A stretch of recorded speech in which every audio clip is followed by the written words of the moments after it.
Hey guys, welcome. Whew, yeah. So what's been going on? I see Chris, uh, brewery caught on fire, huh, man? Oh, that's too bad. Tumwater Brewery. That's a name to me. Sounds like a stomach upset place. Like gonna make you some Tums tablets. So what's been going on in your world, Chris? Wayne? Wayne, dude, that ship. That is really cool catch, man. Hey, Urbexy. Oh, I don't know how it is where you guys are. We've had the last 3 days way above normal temperatures. Well, not way, but way above normal. Supposed to be like mid 70s. We're like 80s, upper 80s. Super humid as we've had tons of rain. And no rain today, except coming on the way. We got, they're saying if 1 to 3 inches rain over the next 24 hours. More. Yay. Cindy, how you doing? Exploring the J. Kelly Paulson, how's it going? Thank you very much, Kelly.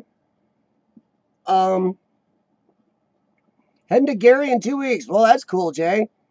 Keep me in the loop and maybe I can meet you there or something. We'll see. I don't know. Honestly, my lungs have been a little shaky lately, so we'll see what happens there. Yeah, so we're supposed to get a lot of rain coming up here, but that's not the big thing. 1 to 3 inches rain next 24 hours isn't a bad problem. You know, we've had tons, got some flooding. It's the temperature drop. 87 degrees today. They're talking a high of 56 tomorrow. 31-degree temp drop in 1 day. It's like, woohoo! Then tomorrow night's supposed to be like low 40s overnight. It's like, wow. Oh, that's okay, Jay. I mean, there's a couple people on a couple of exploring pages making fun of me for saying get a permit. Now, can you explore some of these places without it? Yeah, possibly. You made no problem.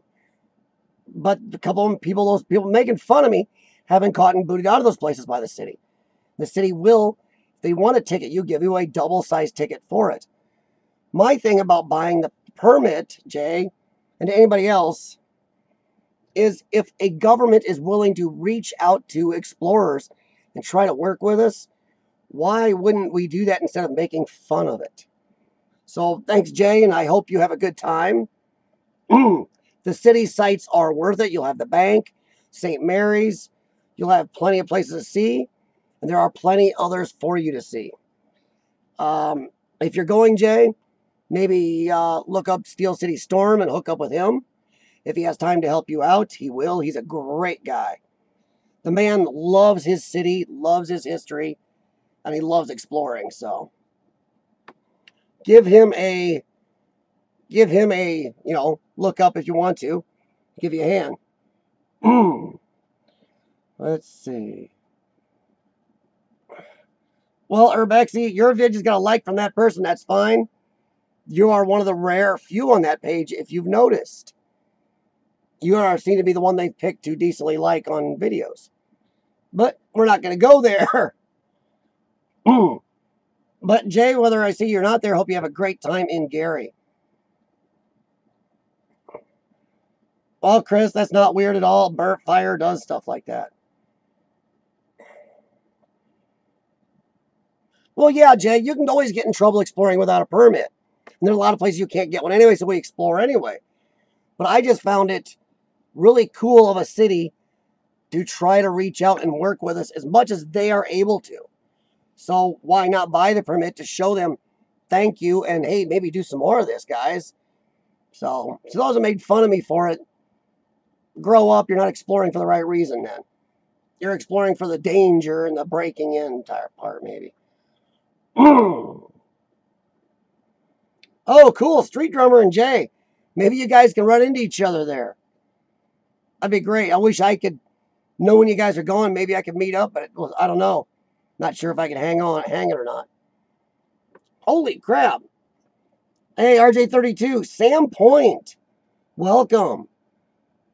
Northern Australia. Holy crap. Sam, I do watch a couple of Australian explorers, including Exploring with Adjusta or Adjusta Vlogs. I don't watch a lot of his videos except his explorers. I love his explorers from down there.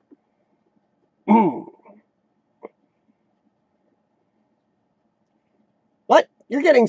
Okay, RJ32, don't you come on here and use the dirty language like that. A lot of us here do not want to hear the S word right now. It's pretty rude.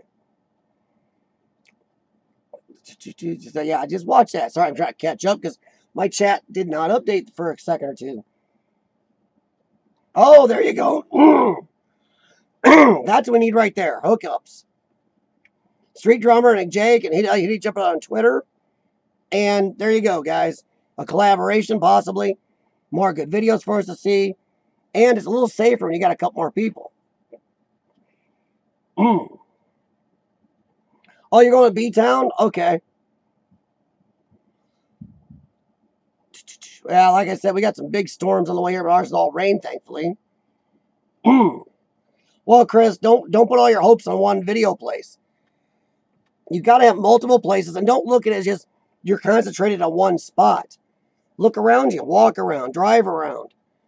Any place can count. And if you focus on one place, you may miss the beauty of another. So remember that. Sorry, I'm opening something that says shake. Then you shake it and it gets all a little squirrely with you. Yike. Whoa. Oh, no problem, Street Drummer. Hey, I appreciate you stopping by. And I hope you guys get a good hookup going in Gary. And maybe drop me a line. Let me know when you're going. If I can get time, I wouldn't mind meeting all of you. I would love that. I mean, just meeting other people is great.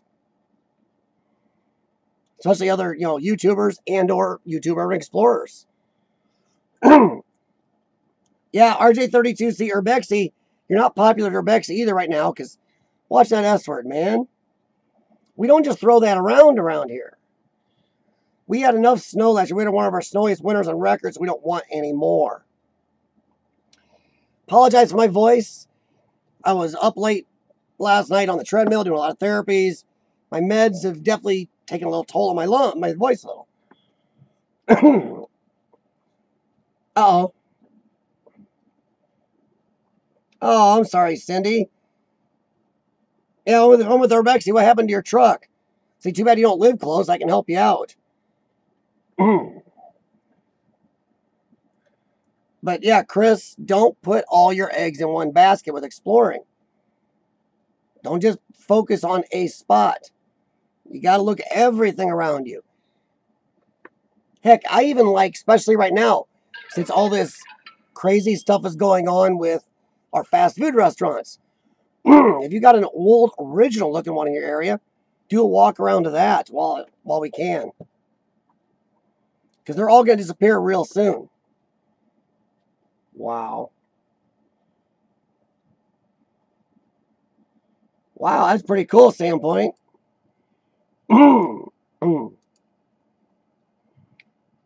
Trying to open up your channel. Hey, Jesse, how's it going? Oh, rear end went out. Yes. Ugh. Yep, that happens, Cindy. Rogue. Forgive me, everybody. I may not see the chat for a second. Sandpoint is new here. And he's from Australia. He's talking about a few things. I want to take a quick look at his page. Well, Sam, you got explorers posted on here or not yet? So you got a channel up, though. You've been looking around a lot of stuff on YouTube, which is great. Oh, it's okay, Sam. You never know till you look. And no vids on your channel yet. Urbex Strider, how's it going, man? So, tonight we're going to do a video from Cindy, actually, from her channel, Burning Sands Exploration. She does a mix of a lot of things on that channel. Urban exploring is one of them. Excuse me. Some of them are pretty historical and cool. She does a little magnet fishing, you know. But there's this one Explorer on there I've always kind of liked. So I kind of wanted to show it. So we'll be looking at like it's an old Air Force radar base kind of sitting in the desert out there in Nevada. So kind of that's what we'll be viewing here in a few minutes. Well, it's running to abandoned school. Oh, cool. Well, RJ32. I didn't get a notification, which is something we may talk about a little more tonight. But but yeah, I've done a little early morning exploration, but it depends how cold it is. If you're getting snow, I don't like cold. Oh, Strider, you're down there in a hurricane area. Well, that's good. Isn't that great that we have that technology, though? Even 10, 15 years ago, power went out. When this died, that was it. Now you got extra power sources, powers for lights, powers for so much of our gadgets. That's great that you got that, but I hope you're going to be a little out of it, not right in the middle of it.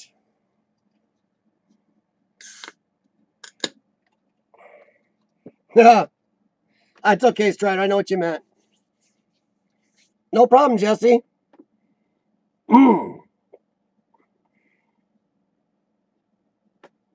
See your live stream there. Huh. Well, see, okay, so Urbexy got a notification, but I didn't. So clear around the world in Scotland, Urbexy gets a notification. I'm just halfway across the country and I don't get one. Welcome to YouTube, everybody. Oh, wow, that's cool, Jay. Well, I will mark your channel real quick. Well, that's weird. Because if I don't get a notification, I'll try to keep my active windows up here. I keep checking in tonight. They will be on and off the computer all night. Well, yeah, Strider, but I do like how the news right now, and at least here in America, is making this ultra, oh my God, everybody's going to die thing about a hurricane again. They've been doing that since I was a kid. Certain parts of our country, you know you're going to get a hurricane. Come on.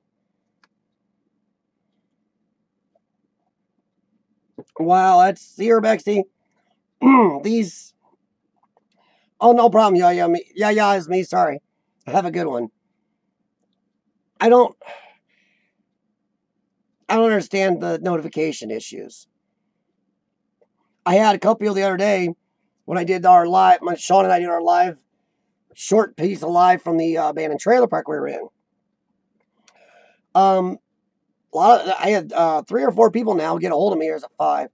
Get a hold of me, and we're like, wow, I didn't get a notification for this. One guy said he got a notification 3 hours after it. Another guy said about 4 hours after. They got a notification I was live, went there, and it was over already. So it's just real great. I didn't get any for RJ32. Jesse's, I get his once in a while. It's just so off and on. Like Urbexy said, if you're not on the computer looking at your feed at the time and something comes up, you'll never know. Yeah, Urbexy, I'm with that. Stop naming them. Oh, no, RJ32, I got no notification you were even live this morning. Before you mentioned it just now, I got nothing. The last live notification I got from you was the last one I was actually at and talked to you guys on. You'll know if I'm live, so I'll say something. If I get your notification. Yeah, see? Rogue does live streams like I do. I've gotten one of his in the last 2 weeks. And Rogue, did I send a message to you saying I got your last one like 6 hours later? It came through, you were live. I'm like, hey, cool. So I went over there and this stream was over 6 hours ago or something. I was like, what the crap? Yeah, YouTube has got a huge issue with this.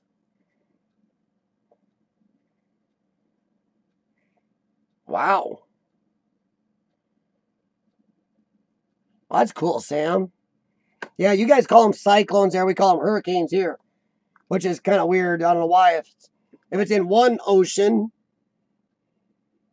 it's a hurricane. Another one, it's a cyclone. To me, it's potato, potato. Holy crap. Okay, so it's starting to seem like notifications work. If I'm in America, everybody in other countries get my notifications. People in other countries send out notifications, I seem to get them. But for people in my own country, I don't seem to be getting notifications. We're the back end of a donkey's rear. Well, still, Sam, it's still potato, potato, you know. Oh, been there, RJ32. I have done that. I tried to figure out my audio wasn't working on one stream. Finally figured out I had my Bluetooth on. It was picking up just the dead silence in my car. Jeez. What do they do to a burned abandoned building? Same thing they do to a lot of abandoned buildings, Chris. They knock them down. Abandoned buildings, especially once they're burned, they don't stay up real long a lot of times.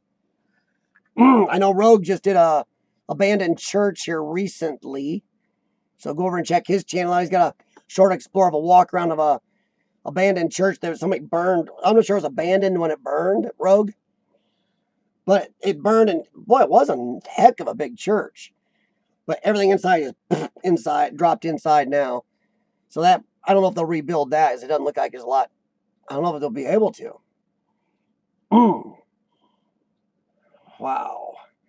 Well, Cindy, is there anything you want to say about your video before we look at it? Or do you guys want to wait a little bit? There's only 9 people watching. I'm not huge on my numbers. I'm just here to hang out with you guys and share. We can wait a little bit and chat some more, or it's up to you guys. It is about a 20-minute explore. I may stop it slightly early, Cindy, because after the Explorer, you're driving around a little bit. I'm not sure yet. Kind of go with the feel of how it is. But I've watched it multiple times because I kind of enjoy the place. All right, thanks, Rogue.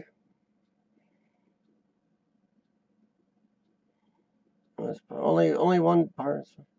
Well, Chris, it doesn't matter. If the building is already abandoned and misused, and they were on the fence about tearing it down, they may just tear it down.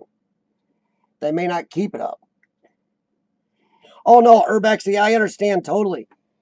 The fact that, and I've said this before, the fact that some of you guys from Scotland, UK, Ireland, and a couple other countries, Bali and Australia and Greece, come in here at all, I'm just very happy that you ever stopped by.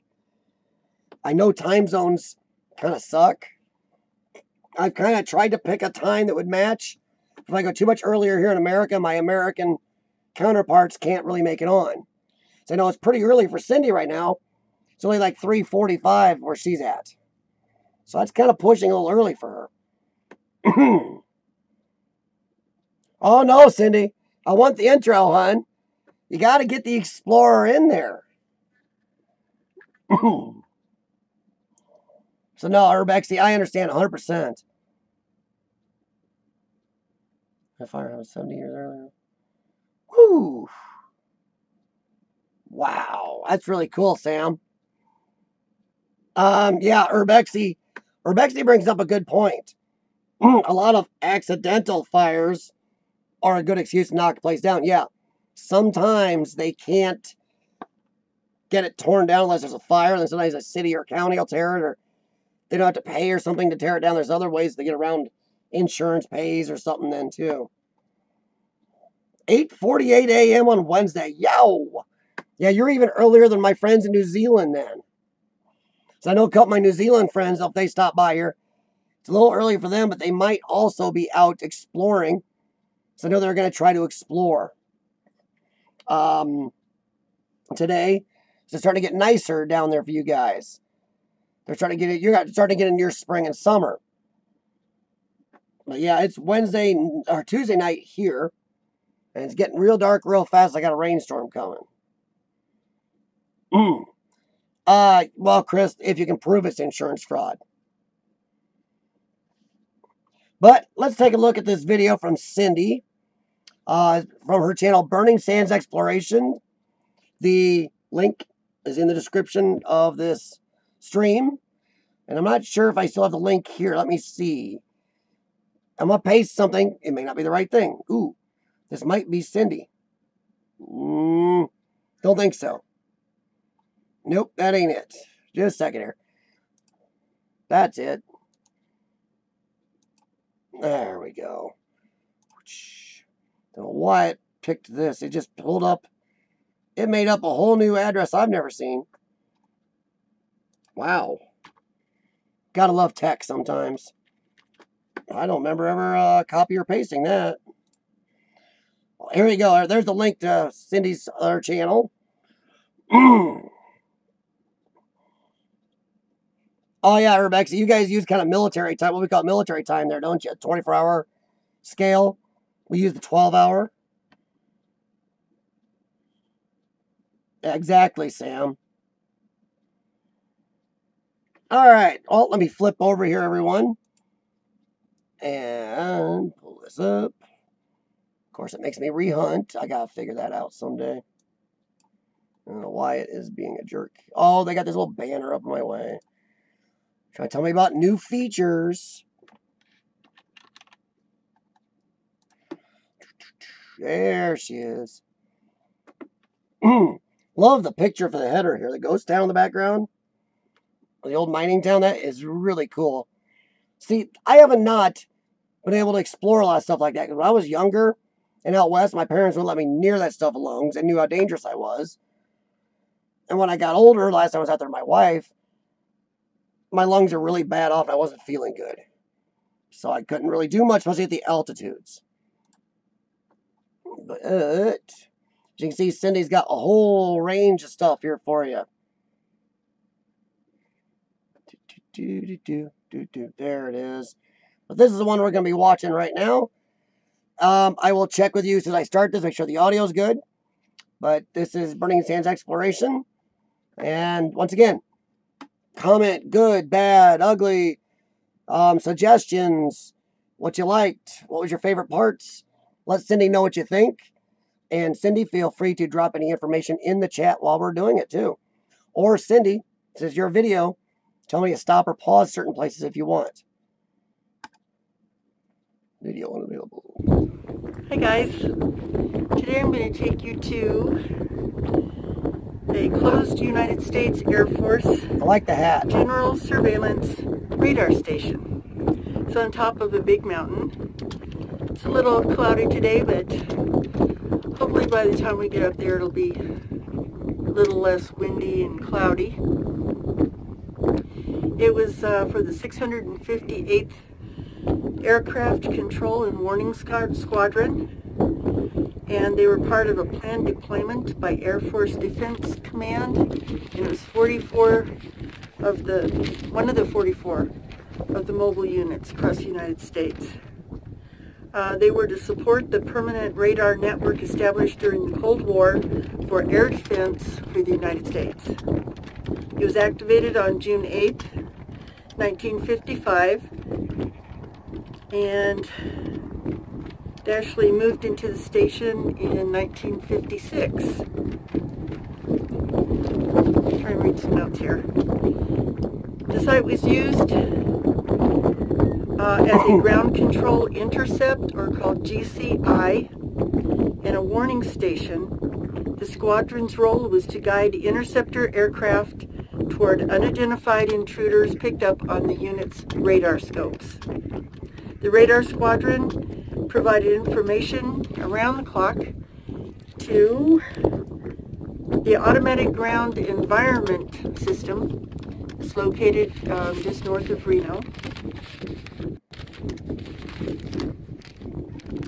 And in 1963, the site was redesignated as a NORAD station, and they were to determine range, direction, altitude, speed, and whether an aircraft was friendly or hostile. And it was deactivated on June 18th, 1968. And it's now just a commercial transmitter site for radio stations and cell towers and that kind of stuff.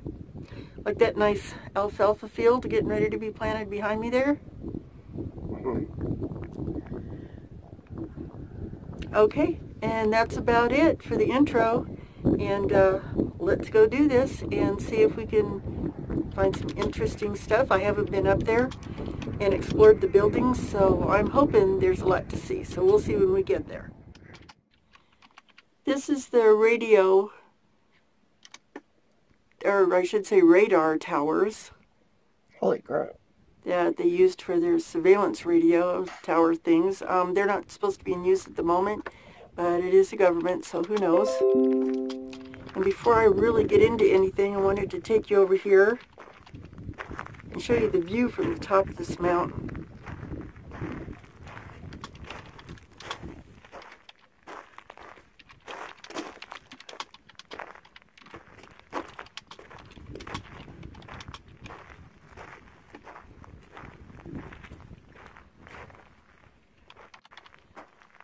I'm right on the very top of the mountain, and this is what you see. Jeez.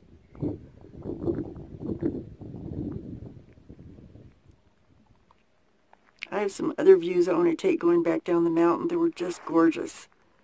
So let's go see what we can find here. This is the first building I came to. Not quite sure what it was, but I think it may have been like a motor pool for the cars. So let's go in and see what's in there.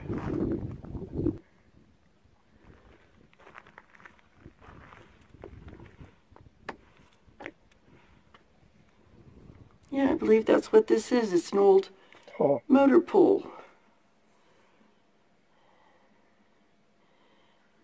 Gotta watch where I'm walking. Snakes are starting to warm up and come out of their dens.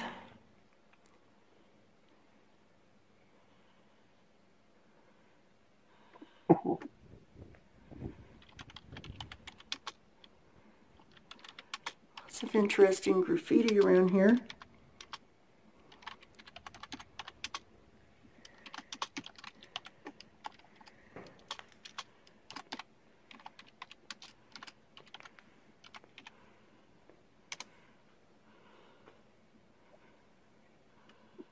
The graffiti artist had no problem getting in there and hanging out for a while. Let's see what's in this room here.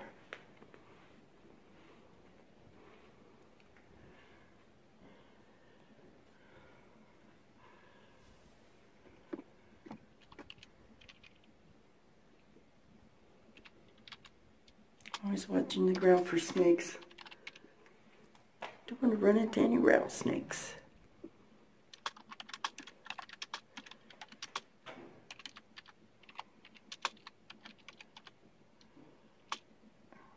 Well, that's a lot of artwork there.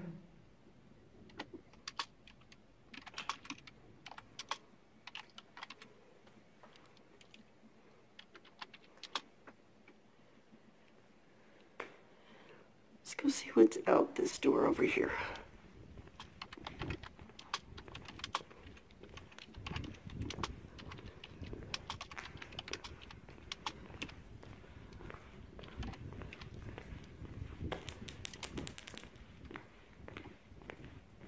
Gotta watch out where I'm walking because of these guys.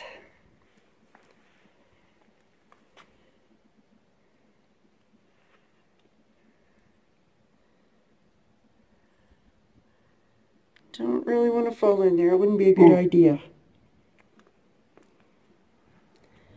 And here's the door I was walking to. The old tank up there.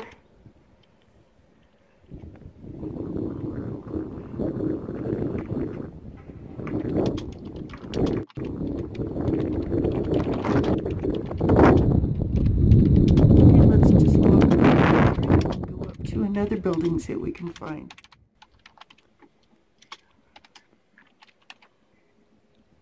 Okay, here's another building I just pulled up to.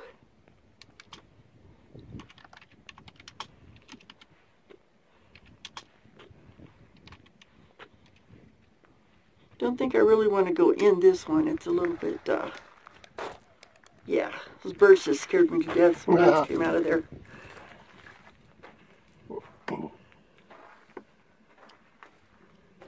Yeah, I don't think I'm going to go, well, maybe. Let's take a peek inside. It's one of the old Quonset buildings. I'm not sure what it was used for, but it's interesting.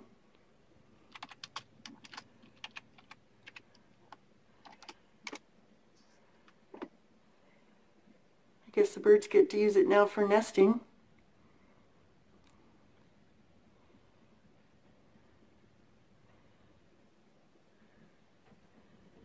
Okay, that's the inside of this one.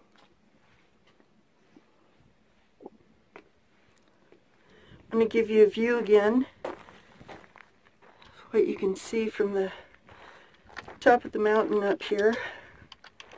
Take a little walk over here, watching where I'm stepping. Don't need any surprises.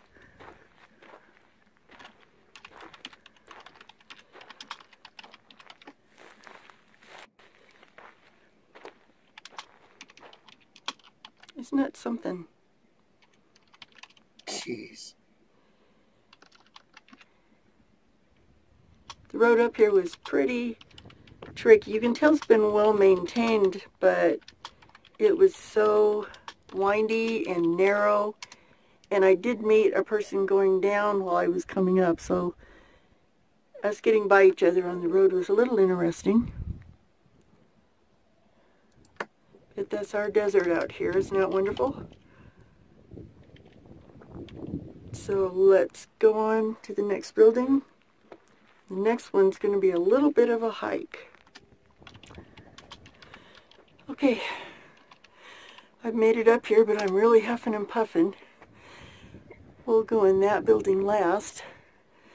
But right now, we're going to go check this one out.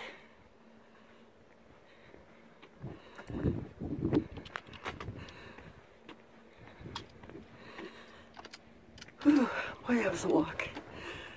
Okay, I don't think I'm going to go in. The air thinner up here too, so I'm really huffing and puffing.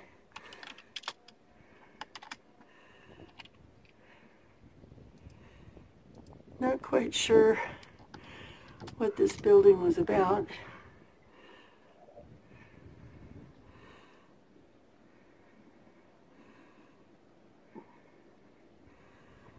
But it's interesting. Looks like it was tiled at some point with a big bay door back there at the end. Maybe storage or something, not sure. Couldn't find out any information about what these buildings, each building was used for. So if anybody out there's watching that knows what these buildings are or had been stationed here back in the 50s and early 60s, please leave me a comment below and let me know. This building has air conditioning running on it. I think this might still be in use for like commercial facilities or whatever. Television stations, something like that. And there's another facility way over there that I can't get to.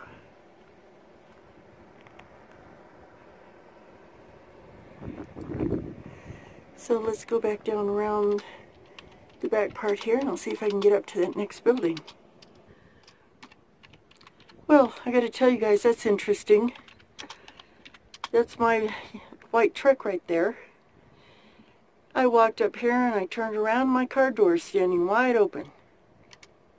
So I don't know, I don't think there's anyone else around. I just thought that was interesting. And another note, and I'm not joking, I locked my doors when I got out of the truck. And you can clearly see right here, my car door is wide open. So I think being that I don't see another soul around, I'm just going to kind of leave it and go up to this next building. I don't think it's in danger of being stolen or anything. Just think that's kind of strange.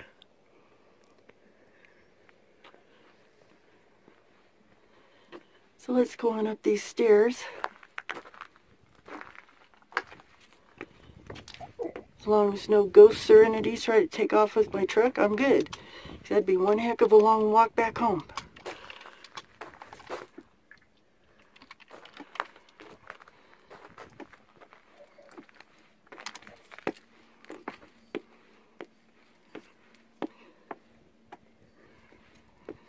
Thank you, Jericho.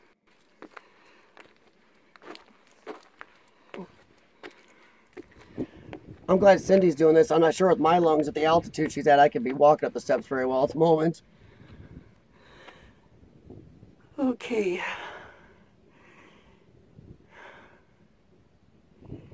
Here's the outside of the building.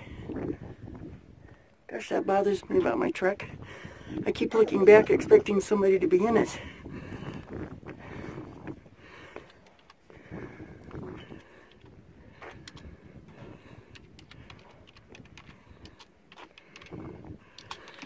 Oh, sorry about the heavy breathing. That was a heck of a walk.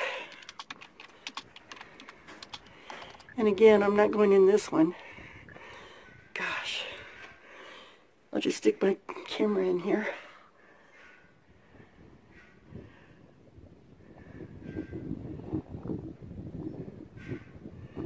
Wow, that's ripped up.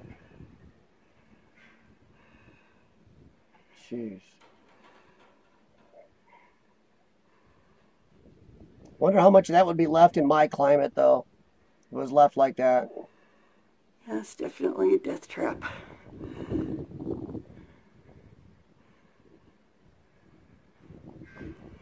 That's about all I can see from the doorway here, but I'm definitely not going in there.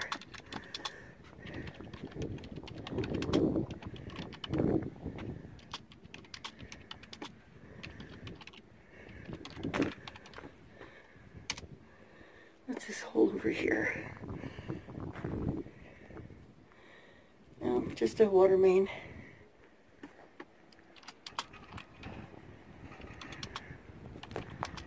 Now it looks like that building there also is closed up, and it's got an air conditioning unit on it. So I'm thinking that's probably occupied.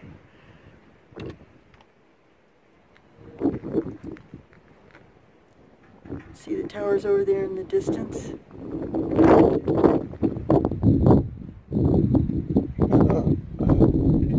So I think that's about all there is to look at up here. I wasn't quite sure what all I could get into.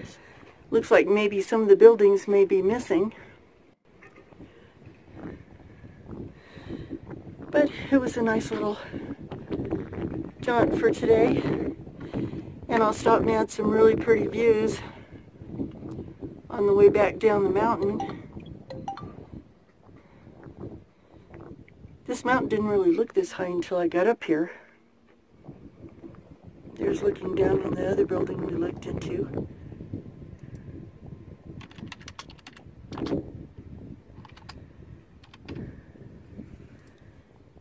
Okay, I'm gonna pause here for a minute and go down these stairs and get in my truck. With the door open. And see if we can find some views on the way back down. Okay, I just stopped to give you a view of the west side. It's really blowing up. But this is the view on the west side. Jeez. Looking down into the valley.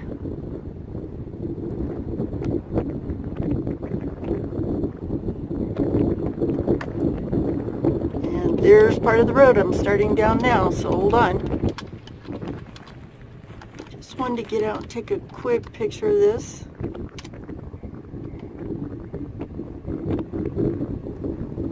Another view from the mountain, pretty cool.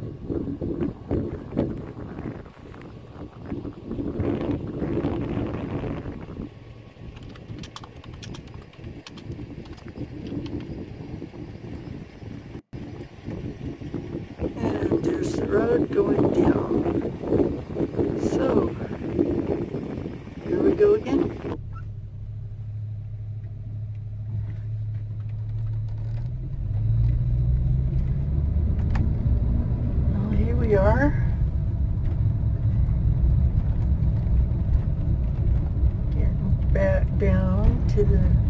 valley.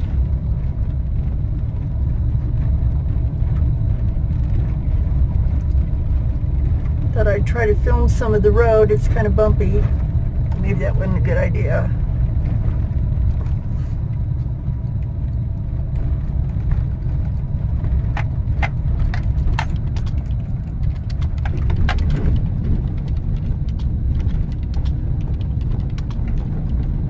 This is really steep. You can't see it in the video, but this road is very steep. I want to go slow. I don't want to ride my brakes and burn my brakes out. That wouldn't be any fun.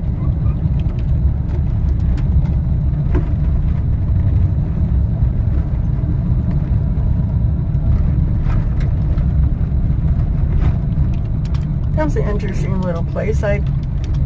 When I did research on it, I kind of expected a little bit more, but it was abandoned in the 60s, and I imagine all of the buildings are gone.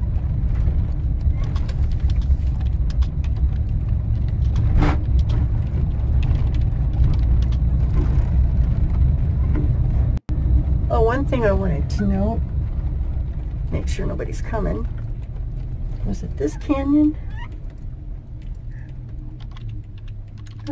Maybe. I don't know if you can see them because they're quite a ways away. But there are some old cars, look like 50s and 40s even. And I was going to walk over there and see them, but I didn't really want to do that today. But looks like they'd gone down over the hill and were just left there. And you find that a lot here in Nevada. It's like if somebody goes over a mountain and wrecks their car, they just leave it. Oops, almost got the squirrel.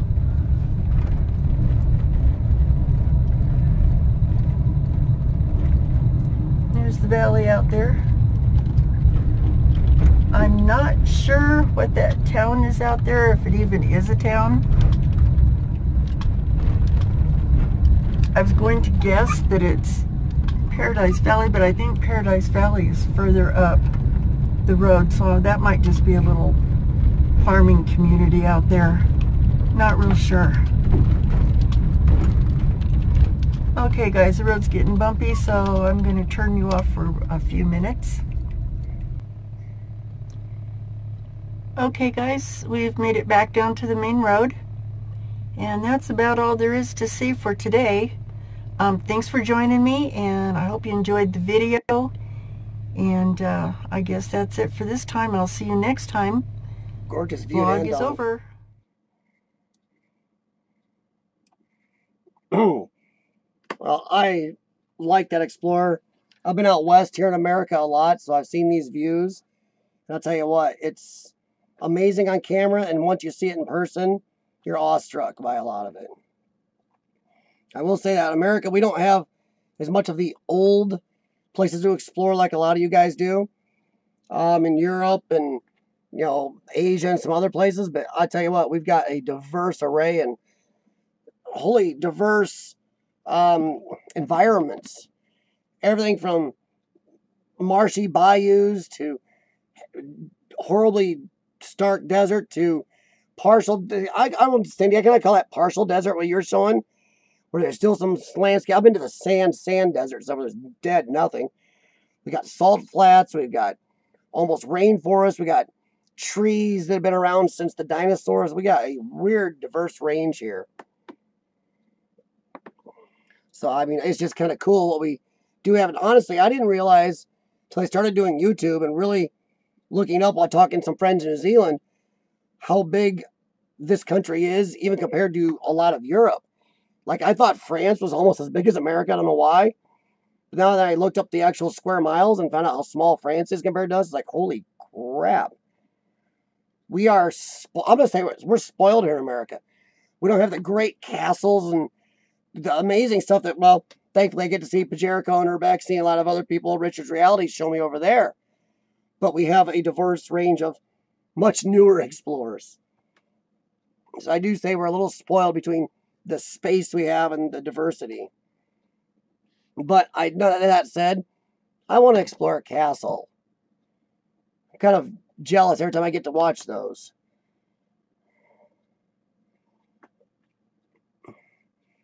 Yeah, Richard, there are a lot of places. Um, there are a lot of places in America that nobody's been to. You'll find new places all the time. Like I know my area, there are actual coal mines I found out sealed up. I live in an area that used to be a major coal mining area. There's some major coal mines around here, so I'm looking in USGS right now trying to find some of them and see if me and Sean can get a look at some of those. Even though I'm a little twingy about tight spaces. Yeah, well, Cindy, I've been through Death Valley twice, and the Salt Flat, Bonneville Salt Flats, all that stuff. So trust me, your area is a tropical forest compared to those.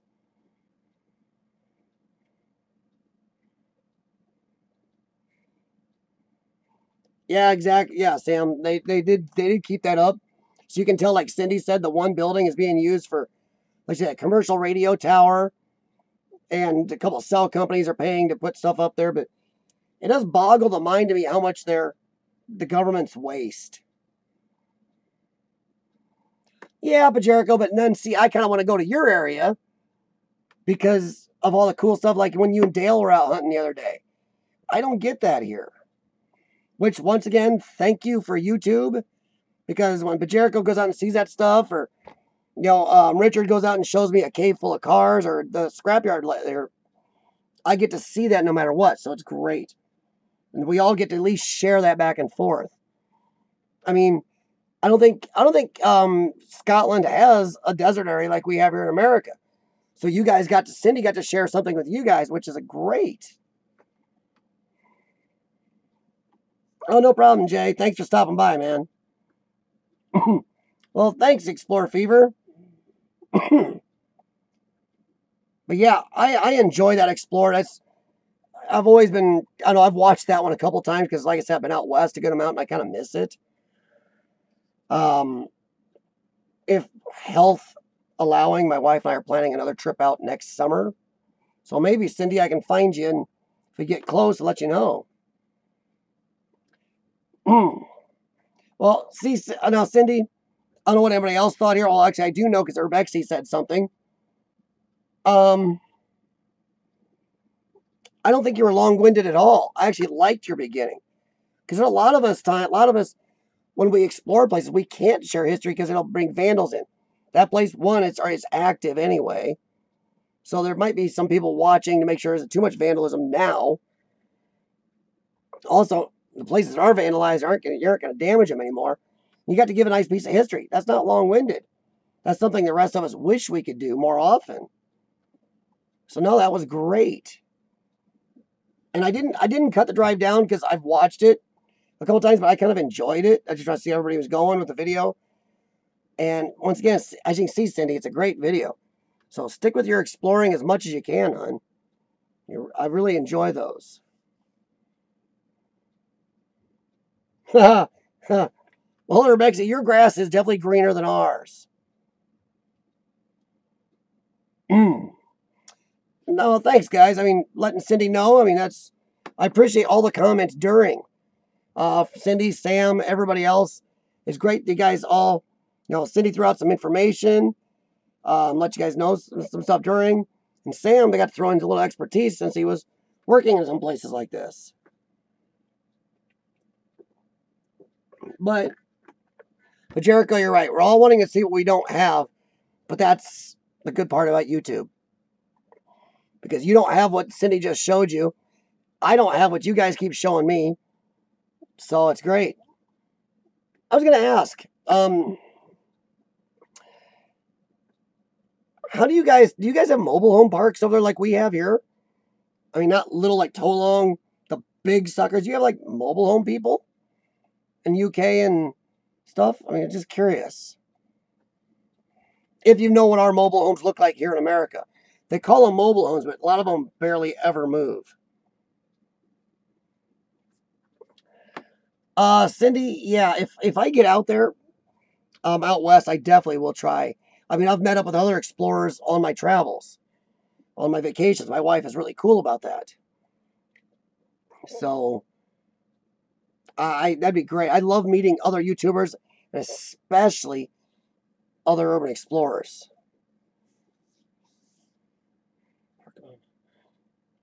Caravan holiday sites mostly okay.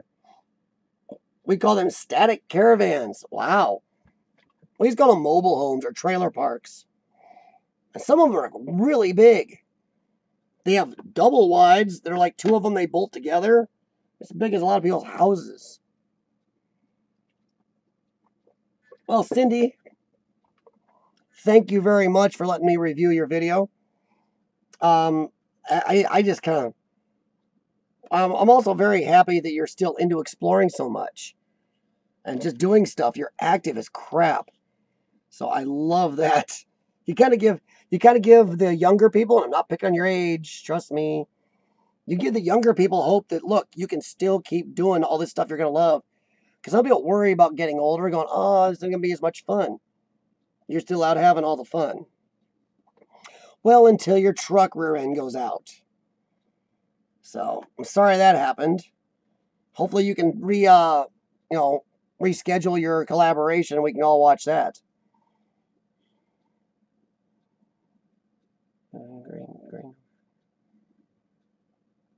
Gray nomads. Well, see, we have caravan parks here also, Sam, where people have normal travel trailers. They pull it behind their vehicles. We got a couple in my area that sometimes people leave their trailers year round or in or out for the seasons. But I mean, these are mobile homes. These things are huge. You need a monster semi to move them. They're between 3 and 5 axle. They're just monstrous.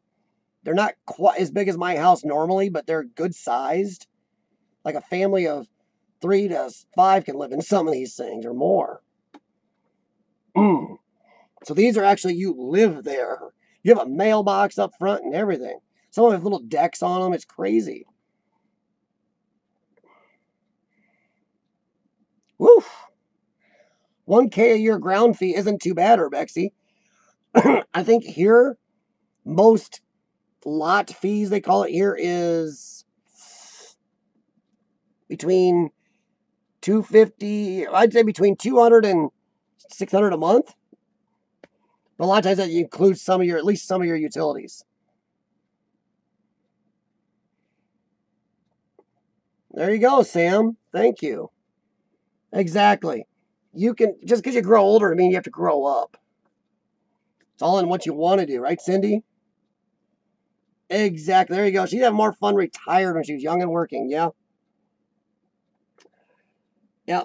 If I've had to take anything good from being put on disability, is at least I've been able to explore a little more and see some good places. And obviously spend some more time with my wife because my therapies take up so much. Oh, that's no problem, Richard. I mean, Richard, I know where you're at, man.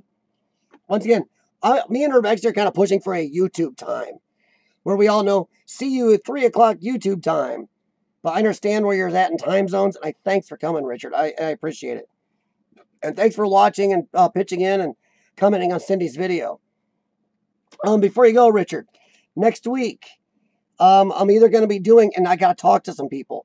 It's either going to be a couple of videos from Explorer Fever, and I say a couple, because a lot of his videos are shorter, explorers, but Fred from Explorer Fever is probably the busiest urban explorer you will ever find on the internet. I mean, over the big guys, you name it. I don't know how, I mean, Fred, it's like you just wake up, explore, and you just explore till you go to sleep.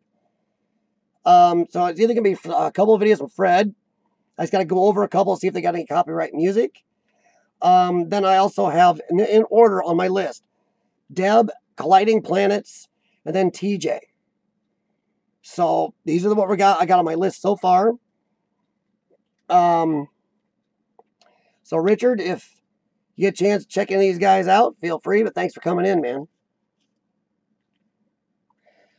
Yeah, they are, Pajerico. Some of them, there are some people in some areas that live in monstrous mobile home parks. I know, Cindy, out west, you got a couple really biggies out there. It's crazy how big some of these are. I think we have 4 mobile home parks in my area, maybe 5. I might be wrong, but they're good sized. The one me and Sean were at, had, there were, what was it? I'm trying to count in my head. It had like 15 trailers still inhabited, but it was on a whole lower tier. And it was actually separated by, I can't even remember the names anymore. It's like Blue Terrace or something. The other whole upper side that is abandoned was called Valley View or something. I'm not even sure the same park because it looked like they had different names, and actually said mobile home park on each sign, like different owners or something. But they had 15 in the one down at the bottom, and they still had, living in, and had another about 12 abandoned down there, strangely. The upper one, we counted 36 abandoned trailers up there in different states. Some just stripped. Couple were like the one I did the live stream on was just everything left, like they just walked out. We only got able to explore 16 or 17 of them. The rest were locked up solid, and as you know, we don't break. And one of them, a couple we didn't explore because it looked like a fire got lit on two of them, so it was just a hulk, nothing left. Oh, sorry, Rogue. Here, Rogue, let me, there you go, Rogue. That's the link right there, man. But yeah, our mobile home parks are huge here. You know, I personally wouldn't want to live in one. You know, I'd probably live in one of those before I'd live in an apartment. I don't like apartments. I don't like sharing walls, floor, ceiling. At least a mobile home, I got my own walls, floor, ceiling, but boy, in a storm, I'd be freaked out.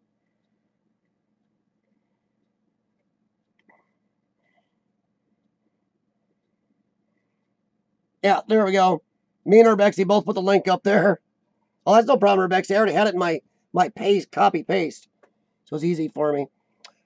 But thank you, Cindy. So next week, I'll be talking to Fred. If not Fred or Explorer Fever, probably be Deb. And Deb is newer. She's driving around the country in a mobile home. And she explores whenever she finds a place. And I'm kind of enjoying that. Her just random, almost every single explore she does is a random find. And boy, I'll tell you what, if I had a little more money and health, I'd love to have a mobile home, just drive around doing that. Could you imagine just in a country this big, driving around, just the random stuff you'd run into every day? Oh, it's like an explorogasm. Oh, wow. That'd be cool, Sam. I mean, yeah. Let me know. I will subscribe to your channel and ding that bell because if you load them, I want to see them. Or just message me. I'm exploring with CF about everywhere I'm at. Because we all love seeing it, and even as pictures. I know some good stills people, picture people, that have done some YouTube videos just like a music with a little collage of slowly changing pictures, and it works great. So YouTube isn't limited just to a straight visual. My stream is acting funny. Just a second. On my end, it is. Says my stream health is good. Okay. Yeah. Well, see, Jericho, I'm more worried about high weather, storms, like we got coming in tonight. It doesn't have high winds.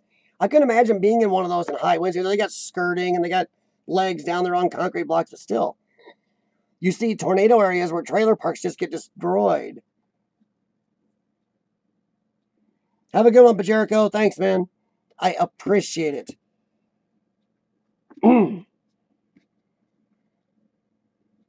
And thanks for, I don't know, thanks for bringing me more pretty stuff that just amazes me day after day. And I appreciate getting to see Dale.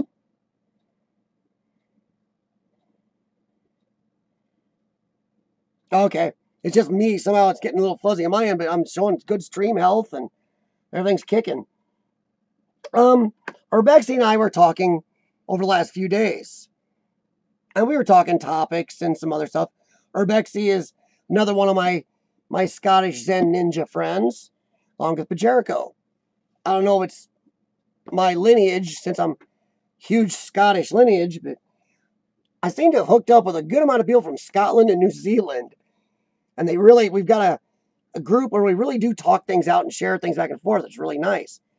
Well, Urbexy and I were talking lately, And trying to figure out a few things to talk about. Well, what we're going to talk about is you on YouTube or any social media. What ways do you use to share your videos or your channels out there? And there's a lot of them that a lot of people know. I mean, sometimes you just hope YouTube will help promote or share your video, which has been real spotty lately. Because I know people that are having and I've been talking to some people over the last 3 days. Spent a little time on this. I know people that, as of the exact date of the last algorithm change, was it 4 weeks ago now? Some people, like me, have seen a huge drop in viewers.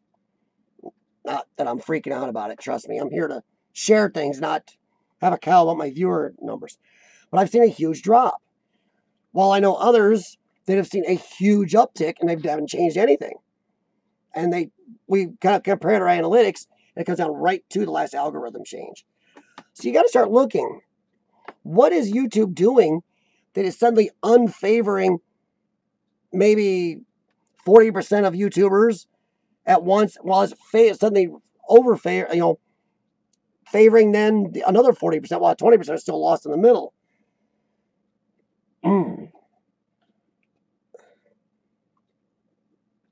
Oh, cool, Sam. I am, God help me if I pronounce this wrong, Clan Farquhar. I probably pronounced that just totally wrong. So my father, thankfully, he doesn't watch YouTube, so I won't get killed. Let me see if I can pull it up. Because my father, if I don't correct it, he will find out somehow, and it will hurt me. Farquharson. Oh man, I cannot pronounce that puppy. It's so bad I cannot pronounce my own lineage. Ew. Farquharson. That's it. As far as I know. That's my family in Scotland. So yeah. So dang, Sam. Scottish spread way out over there to Australia. But no, what do you guys use to promote your videos, your channel, or anything else? And it could be, even if you don't have a YouTube channel, I know some people just share on Instagram, just share on Twitch, which I absolutely, I'm not going to lie, abhor. And some people just share on Facebook and stuff like that. What do you use to, promote your stuff? What? Wait.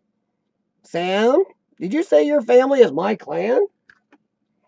That would be holy crap cool if I connected with somebody from this clan. Let me spell it, Sam, because I am horrible at pronouncing. Oh, boy.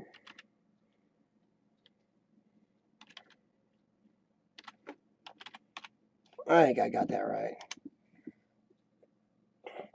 Stop laughing, Urbexy. Well, I don't know, Urbexy, because I bring in, I'm not just talking about me, but I know some other channels that have dropped. One guy, and he didn't want me to use his name, he has about 9,000 subscribers, and he does some live streams and some other random stuff. He brings in a good amount of traffic, and his videos get about 5 to 10 times the views mine do. But suddenly, his has dropped. I've seen others, well, yours have gone way up, Urbexy, and I'm not saying it's not something you're doing, but it does seem randomly strange that a lot of people who were kind of flat have gone way up suddenly, and others who are doing really good have gone way down. It's like YouTube needs to find a happy place there. Oh, wow. I think I just met a far-off relative. That is so cool, Sam. Holy crap. You see, I don't use Blogger or Tumblr, Urbexy. Urbexy goes and throws a whole list out there. Finley branch. Okay, Sam, you lost me. I don't know what branch I'm from. That would be my dad to know that. And hello to Nathan Likes Drums. Once again, one of my guilty pleasure type channels where I can just sit and watch somebody drum away some really good music. You know, I didn't get your notifications for a little bit there, Nathan, which actually I didn't mind in a way, because since you're my kind of my mellow channel, I go back and check your regular. I went back and I had like 2 or 3 to watch in a row, which was great. So I got to just sit, relax, and mellow out for a good while. Okay, so Urbexy goes, I'm meeting family here. So sorry, everybody, for me squirreling off a little bit. You run into somebody that's even no matter distantly, but related on YouTube in Australia while I'm here in Iowa, Illinois, America. And I say Iowa, Illinois a lot because I'm literally sitting in an area that is a Quad Cities area that's a bonded big city across both. Okay. Urbexy has a couple I don't have. I don't have my own website, you know. He has counseled me to do so, but my time has been so short trying to keep up lately. Twitter I use, Facebook I use, Reddit I use incessantly. Now, excuse me, I keep wanting to sneeze. Blogger I never used. Tumblr I tried using. I never got anything good out of it. In fact, I never seemed to get it to work for me, to do anything worthwhile. There was another one called, I think it's called Shariza. I may get that wrong. But that one, I guess you can get some, it takes time to get it to help work for you. Because to post anything, you have to watch videos to post anything.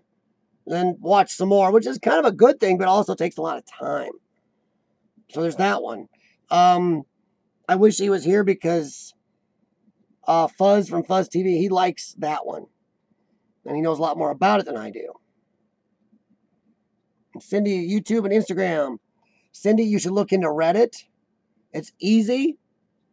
And it helps. It does. Google Plus is one that Urbexy did not list. My main ones are Reddit, Facebook, and Google Plus. And I do share on Twitter, but honestly, my Twitter, I don't get the reactions on Twitter everybody else does. Hey, Walt Wynn, how's it going? Stay out of the trailer parks, yeah. No kidding. But it was a cool Explorer. I'll tell you more about that here in a minute. I don't want to I squirrel way too easy. I have Goldinger family in Illinois. Wow. Jeez, Sam. Once again, my dad would know more about what branch. I'll have to ask him. Facebook is got some hit and miss. I know Urbexy, I'll tell you. Oh, Urbexy, don't tell me that.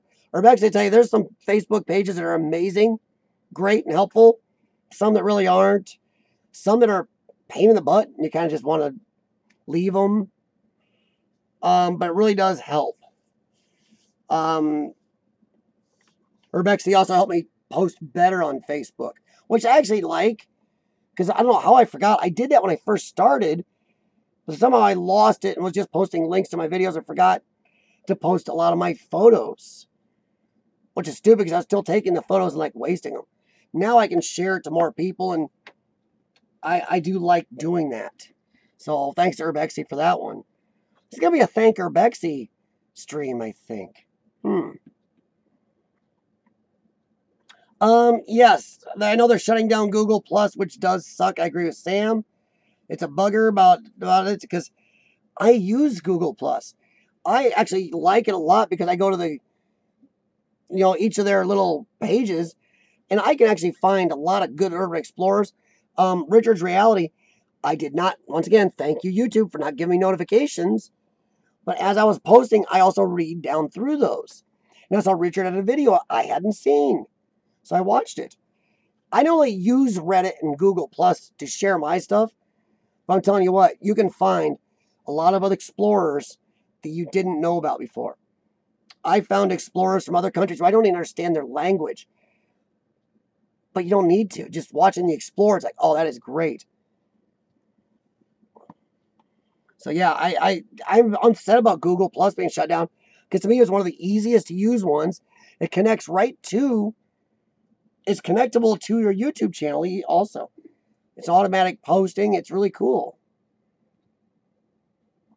And honestly, with a lot of people, I've seen more and more people using Google Plus lately, which is weird. I don't know why they're going to shut it down.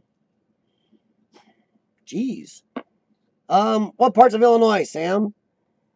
I'm in the Quad Cities area, about the middle point of Illinois, Iowa.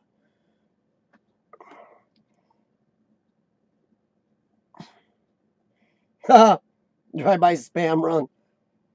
Yeah, Urbexy, I agree, but I like that you reminded me to do that the other way, because I actually enjoy spending the extra time to post the pictures I spend all the time to take. I'm not as good a photographer. Video was made for people like me that squirrel easy.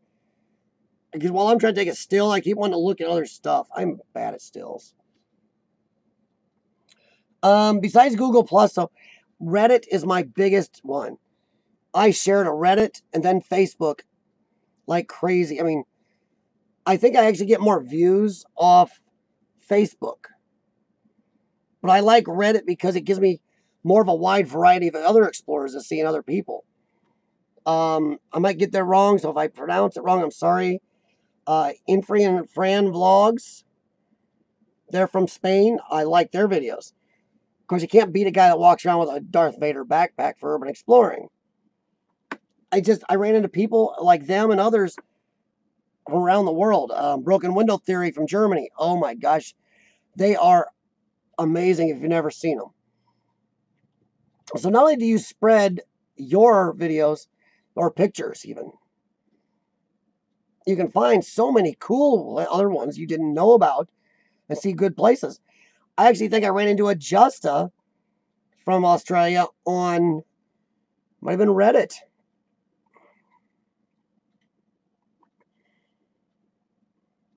Let's see. Facebook, though, you got to watch it. Facebook is kind of it's a tap dance of good versus evil there. You'll find some horrible pages where people are just arguing, crabby. Goes with my lung problem pages, too, CF pages. Some are really great people. Others are total nuggets. Facebook's got a lot of anger issues at times. But if you stick with just the great pages, you'll be very happy with Facebook also. Um, Reddit, though, is probably the most diverse sharing platform out there right now. You can find a Reddit to share anything from anything. I don't care if you do pictures and videos about just makeup or how much you like chinchillas. There's something there for you. You will be able to share and find other people like you. It's great, and look at their work. I don't know. Gosh, I can't remember the sharing. But yeah, I don't know. I haven't made a page yet. I should probably do that someday. Urbexy is more of a computer genius than I am. I'm more into car electronics. All right, no problem, Sam. Yeah, you can get a hold of me on Exploring the CF on Instagram. Um, you can message me through Facebook, where Facebook kind of screwed up and merged my Exploring the CF and my personal accounts. I haven't got around to deleting. I have to actually physically delete my Exploring with CF account and remake a whole new one now because they screwed up and merged it through some crap they were fixing a while back. Now they can't take it apart, they say, so yay. Yeah, anybody here got any other recommendations of places besides what Urbexy and I have mentioned and the rest of you mentioned? I mean, the main ones I think a lot of people use are Facebook, Reddit, and Google Plus. It's going away, which is unfortunate. Now, Tumblr, I don't know, anybody here even besides me and Urbexy tried Tumblr? I've never liked it, and Blogger, isn't Blogger closing down too? I thought they were closing down, Urbexy. Cindy, you will like Reddit. You just got to pay attention to the rules of each little individual Reddit. They call their pages Reddits. But there is so much on there. Be careful. You can get lost in that place.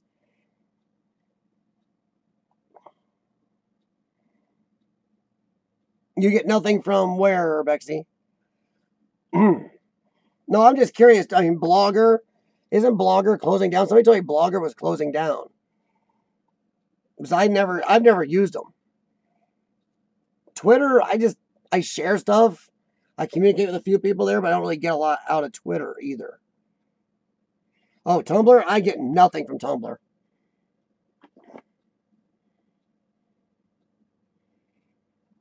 Yeah, Tumblr, I'm with Sam. I gave up Tumblr. Tumblr just never did anything for me at all.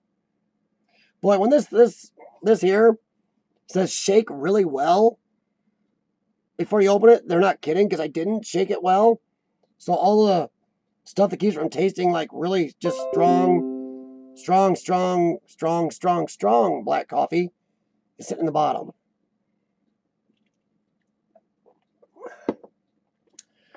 Instagram is I neglect my Instagram way too much. Now, as for views for my channel, I've maybe gotten 1 or 2 subscribers total from Instagram. As for views, you can probably count the views I get off Instagram on 2 hands. That's why I actually do better on Facebook and even Google Plus. Instagram just seems like the people on Instagram don't care to cross platforms anymore. YouTubers will go to Instagram. It seems like Instagrammers don't want to go to YouTube as much anymore. It is nearly impossible, Urbexy, except in your analytics, you can kind of go through and you kind of get an idea what it does list some of your external sources. So anything left, you can kind of get an idea if you're posting Instagram, might be from Instagram. I have been very tough or lazy on posting my pictures to Instagram. Also, the new video filming format for Instagram, I'm sorry, Urbexy and I talked about it, and we both hated it first. Now, Urbexy's kind of backtracked a little to it. I still think it's stupid. If I'm out filming an urban exploration, whether I'm doing a live stream or just filming it, no matter what camera you're using, you're filming widescreen, which is like our eyes see, like all of our screens today are made as widescreen. So Instagram, to be different or just idiots or dumbed down for some people, wants you to film this way. That means I have to take video. I would have to take video of explorations this way, special for them. Or do my live streams, which I did a few like this just for them. That's a lot of extra time, extra footage. And when you're on an urban exploration, do you really have time to stop doing your recording, doing a live stream, doing extra live stream or video recording just for Instagram TV? No. I do not know how many followers I have on Instagram, Sam. I have not even looked in a while. Cindy, I agree. I've not made a lot of connections on Instagram. I've made more connections on Facebook than I have Instagram. I've made more connections on, well, Google Plus. I've had people from Google Plus come here, and I go to them now. I think I found Richard's Reality on Google Plus. Yeah, in fact, I know I did. I found him on Google Plus before I found his YouTube channel. I found a good amount of people on Google Plus. I found people on Google Plus, on YouTube itself, Facebook, and Reddit. I have had very few people really become people I stay connected with on Instagram. Or not, yeah, on Instagram.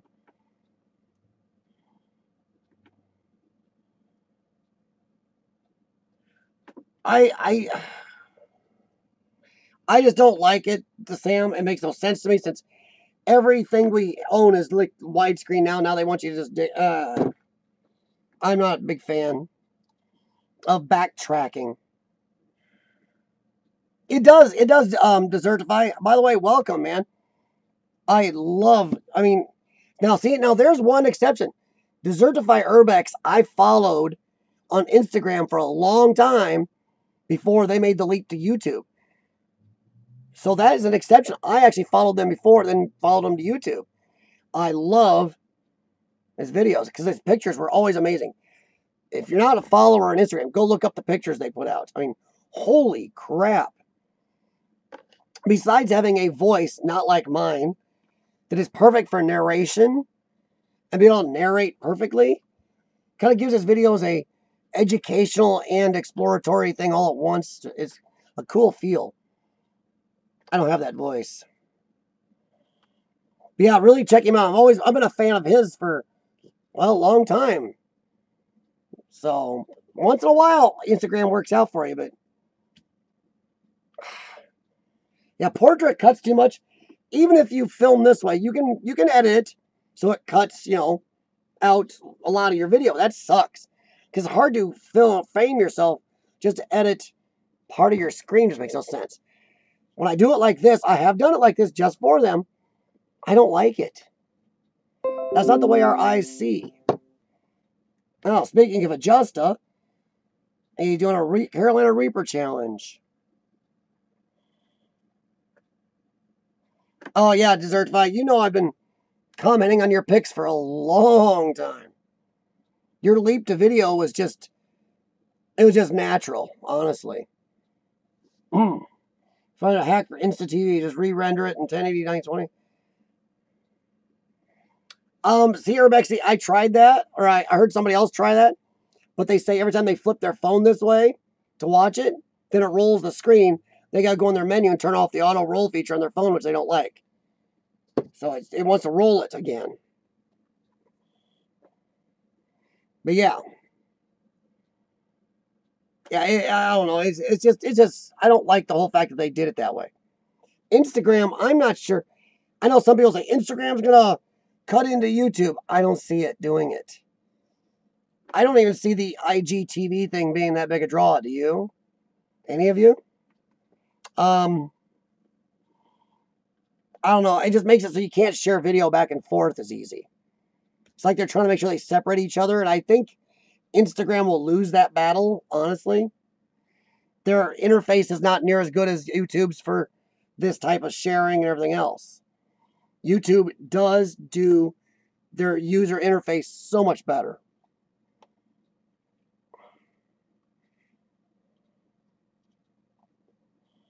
Yeah.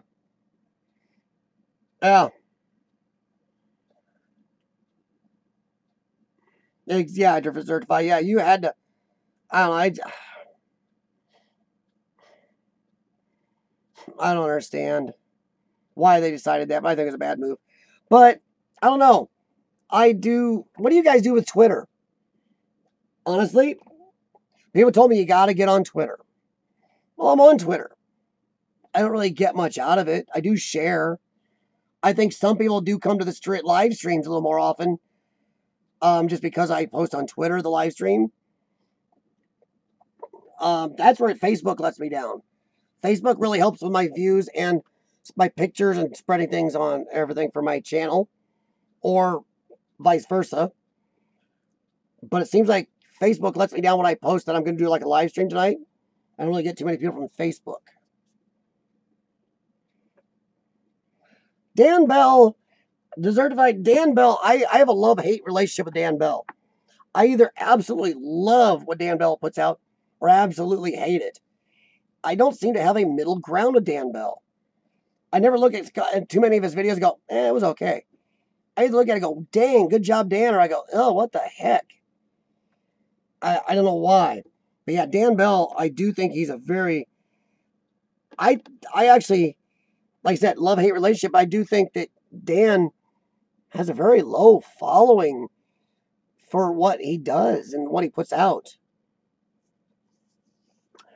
Yeah, that's a problem. See, Desertify, we talked about that a lot on my live streams here, is all the fakery going on, and especially urban exploring.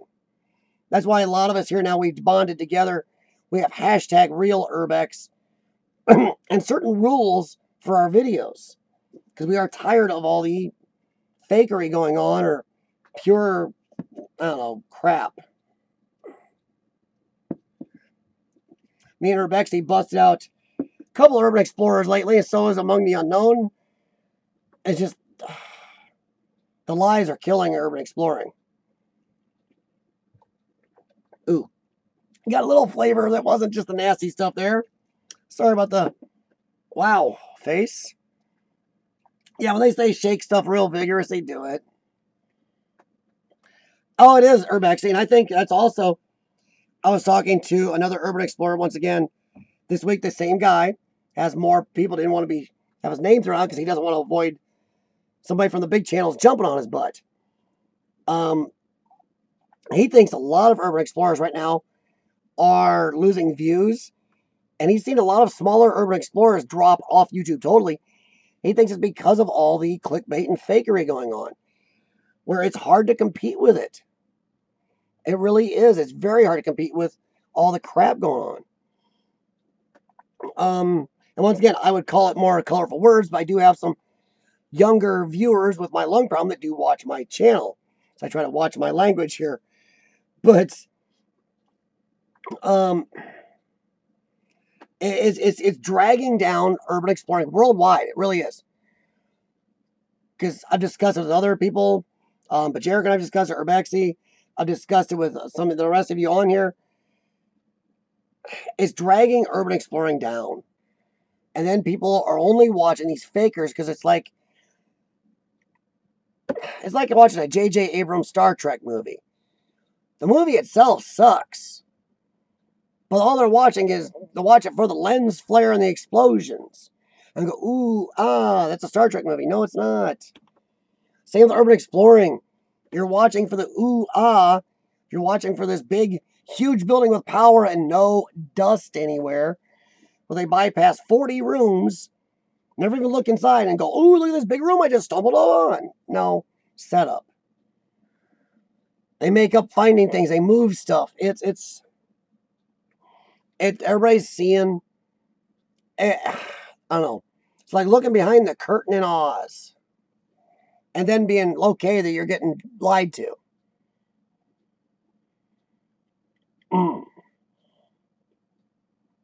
Yeah, Ouija chases fake bodies. Yeah. Now, see, here's something funny. I was going to bring this up in my latest video of the abandoned retro mansion or estate. I do say multi-million-dollar in that. That's not clickbait because that place is huge. I mean, it's got a 4+ car garage, swimming pool, that huge house we explored. And there's even more of it that I didn't put in the video or I would run out of time. There's another basement and holy crap, this place is huge. Then the private stable barn, there's 2 other private buildings on the same estate back there. Place is just amazing. But I could have put found dead body because I did find dead raccoon, remember? Just gotta put my little clickbait shot at him. I could have put dead body found in my title. I bet I could have got a lot more views than I got now. Starting to wonder if maybe I should do that as a test. See how many views I get if I put found body. What do you think, Urbexy? Nearly died, yes. Or Urbex gone wrong is a big clickbait thing now. Nearly caught. Well, they didn't get caught. At least when I put caught in my title, I mean Sean to get caught. For real. Yeah, Sam, Among the Unknown, some clickbaiters, Sam and Colby, made a video lately. And they made a mistake doing it in his backyard in a place minutes from his house that he knows really well. He went there within hours and checked it out, and it was clickbait. It was a lie, and that's that. They lied about finding drug money and did some fake video there. It was crap.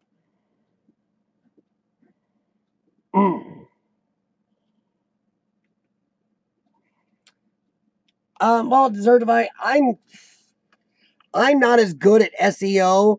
My titling isn't as good. I have problems with that stuff. Honestly, I'm good at thumbnails. I'm good at making the videos. Well, good in my eye of making the videos. Titling in my SEO, I'm not very good at my SEO. SEO is still fairly valid for YouTube. I have watched a lot of people talk about that. Even though, like I said, what do you guys think? Oh, no problem, Brian E. We talked about lack of notifications earlier tonight. I had some people, well, Brian was one of the ones, by the way, guys, who said, wow, I didn't get a notification at all for your live stream from the trailer park. Yeah, he's one of 5 that actually physically got a hold of me and made comments about it. So how many others are there that don't even know they didn't get a notification? That also is killing watch hours or watch time because it doesn't seem to be happening to the big channels. Only the channels under like 100,000 subscribers and under are having this problem.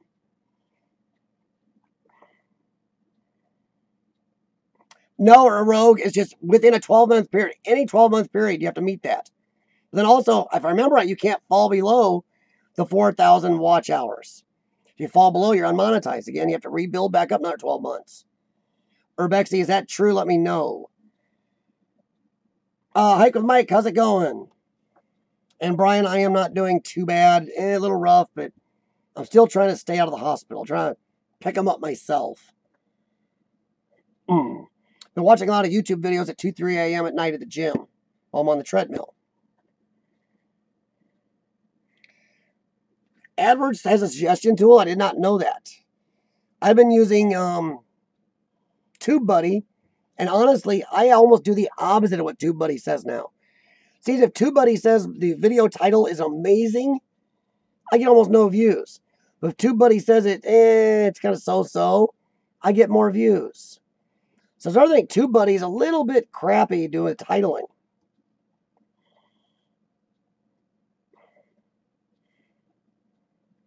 Oh. Cool, Sam. Thanks. I like finding new people. No problem, Cindy. Thank you. Yeah, we got a storm coming in here, too. In fact, I haven't checked the radar lately. Adjusta! Hey, welcome, man. That's okay, Adjusta. I know that time zones. And Adjusta, Sam Point is one of your fellow countrymen here. Nice to see you then, man. Honest Man's Pillow is his peace of mind. Nice, Mike. That's good. Single frame images. See, Urbexy and I were talking about that. Maybe do a little subliminal advertising in our videos. Do a little blank frames in the middle of your video that say subscribe. A little like if anybody's seen They Live, little subliminal advertising. Have it blink in a couple times here and there.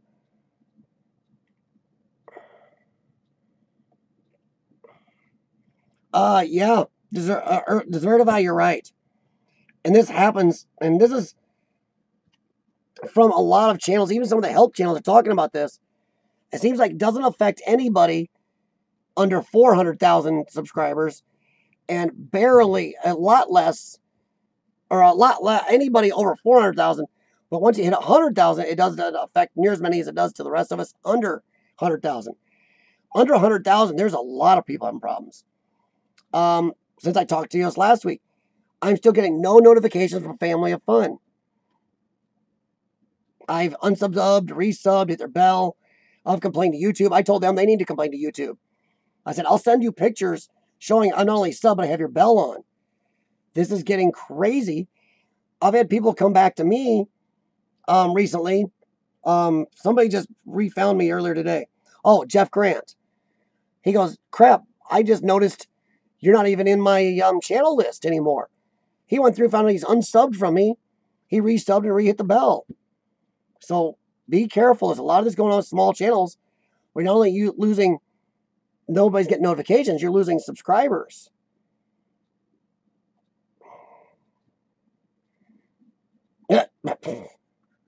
Nice, Mike. Well, I can see why that video got a lot of views. People want to see why you're peeing in a jug.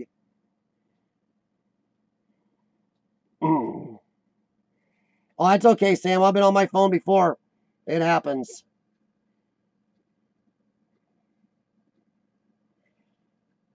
Yeah, Mike, you're east of me, aren't you, Mike? Yeah, we got a good storm heading here. We're supposed to get in the next 24 hours 1 to 3 inches of rain. They're giving us a broad range. Oh, but Jericho sent me some messages. Probably before he went to bed. Yeah, I can check my radar. But yeah, we got some crap floating around us. see if I'm getting no notifications from anyone. Wow. Yeah, if you're not getting notifications from anyone, Brian, you're not the first person I've heard say that. Well, I can't remember which one of the guys I was watching. Or was it a chick? It might have been Sonny Leonarduzzi. I'm not sure. Could be wrong about that, but the person I was watching said, yeah, if you're not getting any notifications, you may have a setting wrong on your channel, on your own account or channel. So you may want to check your settings. So that may actually be the problem right there. Maybe some other people have the same problem, but I know people that were getting notifications and suddenly aren't. Jeff Grant and I've watched our videos back and forth. I have not got a notification from him. I checked. I'm still belled. I had not got a notification from him in over 2 months. But he's put out videos. Oh, you're in Florida. Okay. Well, then you got a heck of a storm coming there, Mike. Yeah, you got a good storm coming. Thunder jug isn't a hot word. Yeah, but desertify, I'll bet that pulls people's curiosity. What is a thunder jug? I keep forgetting, Mike. I don't know why I think you're east of me. I don't know why. I think it's because of another backwoods guy I followed who doesn't do YouTube anymore. He was out just east of me. Somehow I always equate you with that. And I know you're in Florida because I've seen your videos. It's like, jeez.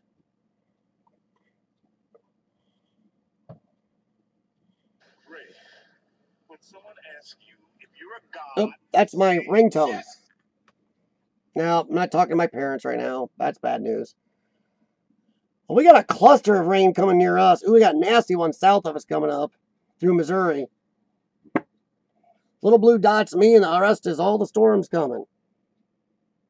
Don't know if it's going to come through on here or not. That's all coming towards me. I don't come through real well. Try Thunderbox. Nice.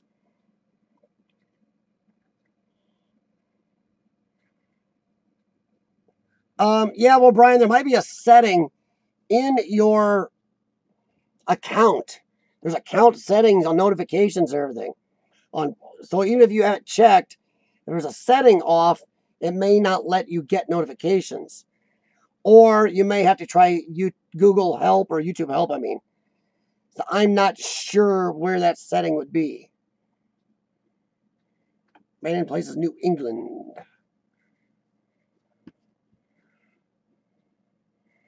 Chills said I was British? What?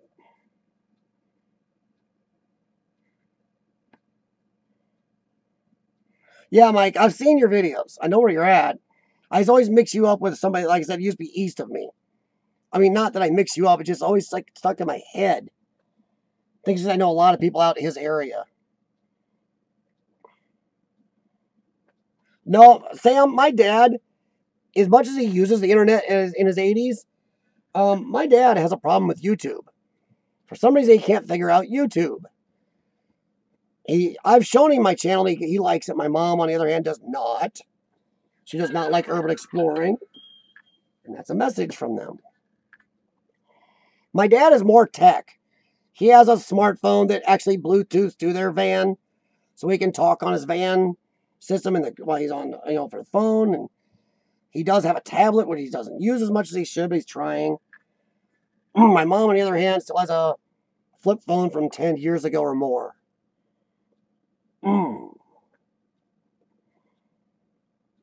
The top 10 guy with a funny voice. Hey, wait a minute. I have a funny voice. These meds, not much of a voice here soon. I was going to ask a question. Okay, we got a good amount of actual urban explorers on here. Now, I made urban exploring. I took pictures and videos. I still have the old tiny VHS video cameras I used for some of them. I took videos and pictures for decades before I ever did YouTube. Some of you know a house fire where some bunch of stuff got destroyed. And then my being on disability also is what spurred me to get back on and make sure everything's preserved for good from now on.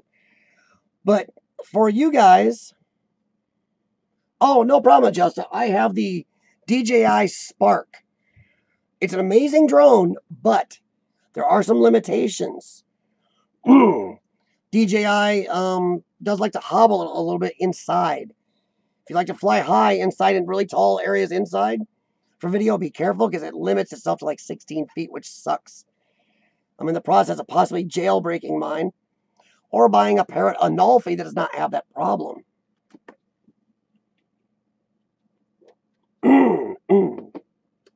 Honestly, I will say something about the Spark. One of the best things about the Spark is its size. It fits in a pack, even with a remote, and it's solid. If you crash a drone with not fixed as the bendable, the foldable legs, they'll break. This Spark bounces. In one of my videos, you saw a Spark when it bounced. It went crazy due to, by the way, a DJI bad update. Thank you, DJI. Bounced off a building 7 floors up, went down, bounced off a tree, and bounced off the pavement. Put some props on, different battery, rebooted it, and I got it working again. So, yeah. Yes, Brian, he has. But Jericho and I have talked about exploring together for over a year now, since we met. It's a goal of ours. But honestly, money and health is what slows me down. And Hope of Jericho is definitely money. Money is a long to get here. Money and time for him, money and health for me. My lungs are iffy. Traveling on an airplane full of people that could be sick, I'd have to wear a mask all the time, plus I do breathing treatments, so I do be careful. It's tough right now. But I will say this, Adjusta, the Spark is a solid little drone. I'm going to say there's probably not a more solid little forgiving of bad flying or not putting your prop guards when you should drone out there. That said, DJI has seemed to go out of its way to put out updates that cause limitations in the drone that don't need to be there. That's why I'm going to get mine jailbroke possibly. Remove the indoor height restriction that has cost me some amazing shots. Or if you're not worried about it being slightly more dainty, not, I'm not saying it's dainty, but it's more dainty. The Parrot Anolfi looks like a very good alternative right now. The only thing about Spark though now is it's yesterday's tech. You can get them really cheap. But make sure you get it with the Fly More kit with the extra battery and the remote. Never get a drone that does not have a remote. Flying with your phone is iffy and crappy on range. Certify, I will say the Spark has two downsides. The Spark and the Mavic have the exact same processing chip in them. But the Spark only has a 2-axis gimbal. So they actually take up some of the processor for the other stabilization axis. So it would shoot in 4K if they didn't do that. But because they do that, it only shoots in 1080. I think when you're in tripod mode, you should be able to turn that other stabilization part off in the chip and put it all towards your video. Should be 4K, because when that thing is in tripod mode, you will never find anything more stable than that crazy little Spark. They should update it so you can turn that on and off so you can use the full 4K that the Spark will shoot in. It will still shoot great 4K pictures. And the 1080-30 video I shoot is very good. I do like it. And once again, the Spark is small. It's almost indestructible. It's bounced.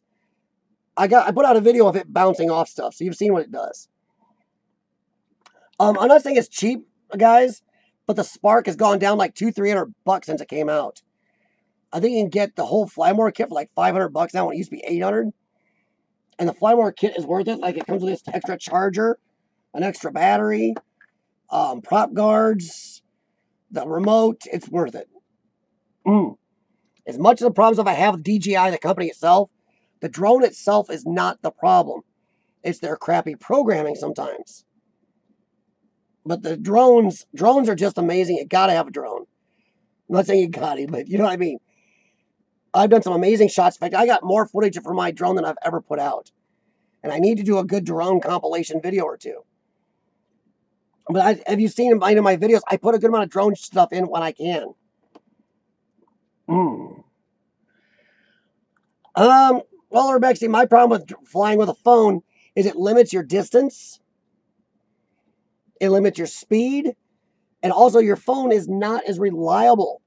These will not put out a signal far enough to control your drone. The remotes made just for your drones they'll put out a signal so much farther. That's why every drone out there you fly with these has a much, much, much, much more limited range. I can fly the Spark with this, which I like. The Spark will do both. But with this, the Spark's range is ungodly limited. Without this, I can fly the Spark over a mile away, that tiny little drone. And it'll do over 33 miles an hour. But with this, it limits. It has to, because your signal won't go as far. Yeah, exactly, Rogue. Money, man.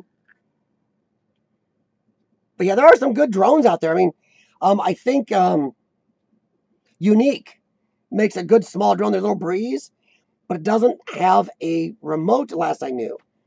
It's a good little drone. The video footage isn't as good as the Spark because it is all electronic stabilization. But it's a good solid little drone. Folds up really tiny. If you don't want to fly too far away, just for some quick shots on Explorers, it might work out for you. No problem, dude. Everybody's got stuff to do. Oh, there you go. There you go, Sam. Yeah, thank you, Sam. Yeah, some of those little pocket drones are really great. Like, just throw it out quick. And that's where the Spark actually beats like the Mavics and the Phantoms. Of course, the Phantoms are just too big to carry around urban exploring. Like I said, Spark and a remote in my pack, done. The Spark is quick. You get the Spark up and running pretty fast. Not as fast as your pocket drone, Sam, but almost. If I can stop, drop my pack, have the Spark out, have the app booted up, have it running. I can get the Spark running if I'm really frisky under 2 minutes. Well, until Android updates and causes connection issues, which my Android updated lately. Now it connects funny. Are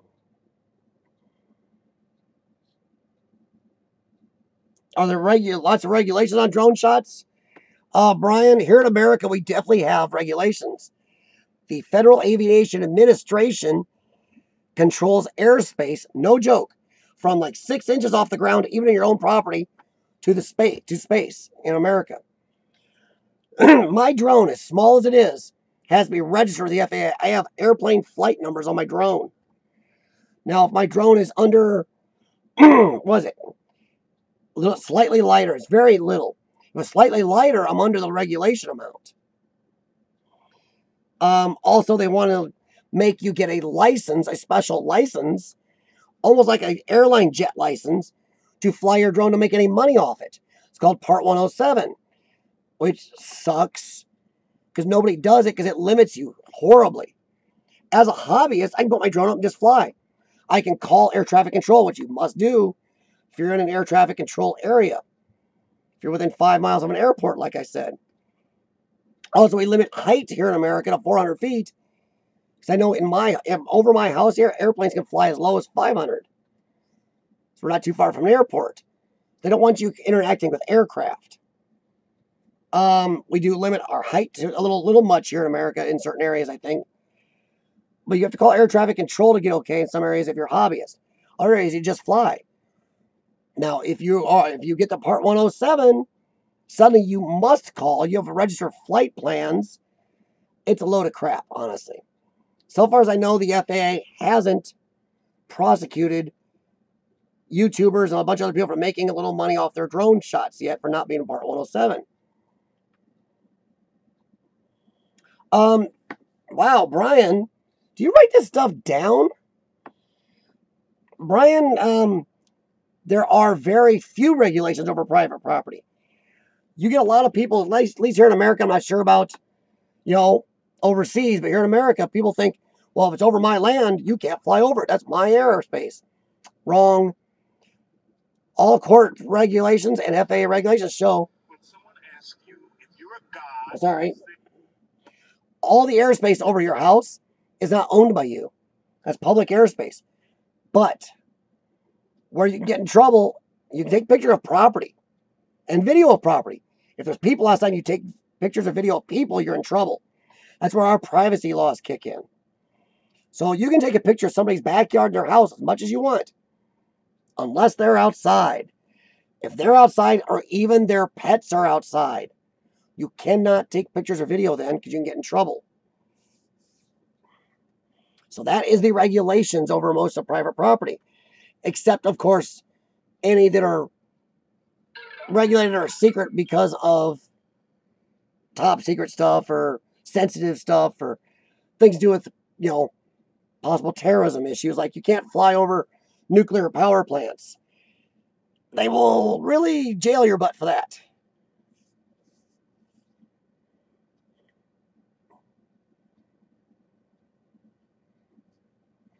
Yeah, I have that. Also, Sam, app that gives me location details. Also, the drone itself. My Spark tells me, hey, you're in a restricted area. Fly with caution if you're going to fly. Or if I'm in a really restricted space, me and Sean explored an abandoned house out in Galesburg. And I can release the area because the owners said I could. We were getting some aerial shots. My drone wouldn't even take off because I was really close to the airport. I didn't even know I was. And it suddenly came up on the screen, cannot take off, airport, blah, blah, blah. I'm like, whoa. But I am flying a downgraded version of the DJI-4 app. Why? Because the newer version took away OTG for my Spark. For those of you who don't know, OTG means on-the-go cable. Your remote for your Spark or your drone connects to your drone. That's a signal. And there's a lag, a teeny lag. But there is a lag between what you do on the stick and what it does. OTG connects this with a cable direct to the remote. No lag time. 0. Well, they took away that. They wanted you to Wi-Fi this to your remote, which then sends a signal to the Spark or the whatever drone. The lag time is more than double. You could fly into something before you even see it. That's stupid for them to do that. That's why I'm flying a downgraded version of the app, an older version, because I can still use OTG. That's one of the reasons I kind of stink eye DJI a little bit. OTG was there. It worked fine. Why'd you get rid of it? That makes no sense. Well, that's no problem, Brian. Yeah, there's no such thing as a dumb question, and I really do mean that. Sam had changed your version. Yeah, I read that. Oh, Casey Neistat needs to get charged by the FAA flying over New York. Casey Neistat has gotten in trouble a couple times with the FAA for flying in certain areas. I don't know if you knew that. Yeah, he had to go to court more than once for flying his drones in places he wasn't supposed to. And I think you can fly over a lot of New York. One, it depends on air traffic control. 2, depends on where in New York. A fly over private land. Well, see, here we can fly over private land, Sam, because your airspace is not owned by you. It's if there's people in the backyard. Like, if you're flying over somebody's house taking a picture of their deck, no big deal. Now, even if their family dog is outside, you cannot take a picture anymore. But yeah, we can't fly over crowds too so much. When am I getting a new drone? I don't know. It depends on money. Because the Spark actually does a pretty good job. It's letting me down inside really tall places. Abandoned churches, abandoned places I want to fly high, and I can't. Unless I get it jailbroke, which might be cheaper. If I get it jailbroke, I can remove that indoor height restriction. I'll probably keep the little sucker. A lot cheaper than buying another $800 drone. The Parrot Annulfi is probably what I would replace it with. Less control from the company over your own drone. DJI does seem like to act like your drone is theirs a little bit. I don't know, RJ. It depends how much money I have. Right now, money's a little tighter. So if I wanted to go to places, I need to save a little more. RJ32, I did do a quick live stream. I tried it. And unfortunately, my cell phone went dead when I tried it. I didn't realize I had my battery so low. I know my Spark says it'll do it. I'm planning on, well, I was until the weather was going to go to crap. Maybe this weekend I'll be out at my parents' house. I want to try it out there because it's in the middle of nowhere. And I can try it in an open area, nothing around. I might try to do a quick live flight from there in the next 4 to 9 days. But I haven't got it to work yet. Be careful, I do know it eats tons of power from your phone. Besides everything the drone takes for power out of your phone, you will suddenly try to stream also. Woof. You will be happy the battery life is short. So I want to stream from out there to show everybody the river and everything out where my parents live, but I have to see if it's going to work or not. I definitely don't want to try it in a crowded area first.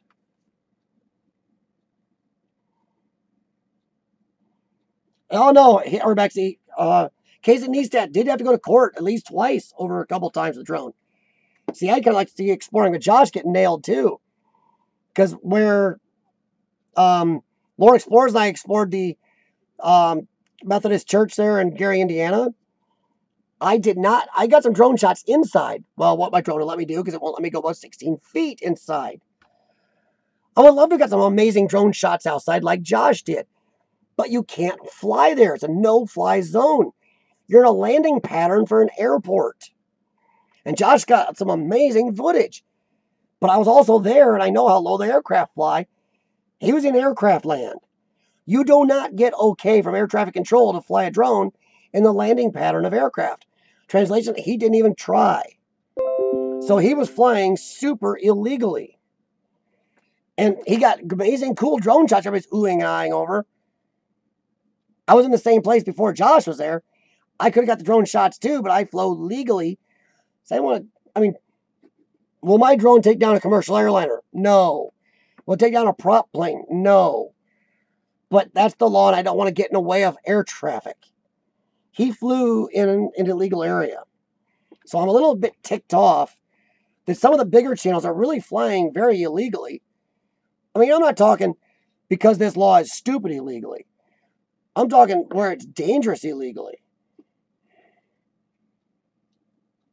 And I don't like it because what if the FAA does come down on them, they're going to end up coming down on every drone pilot. They're going to nail us all, and I don't like it.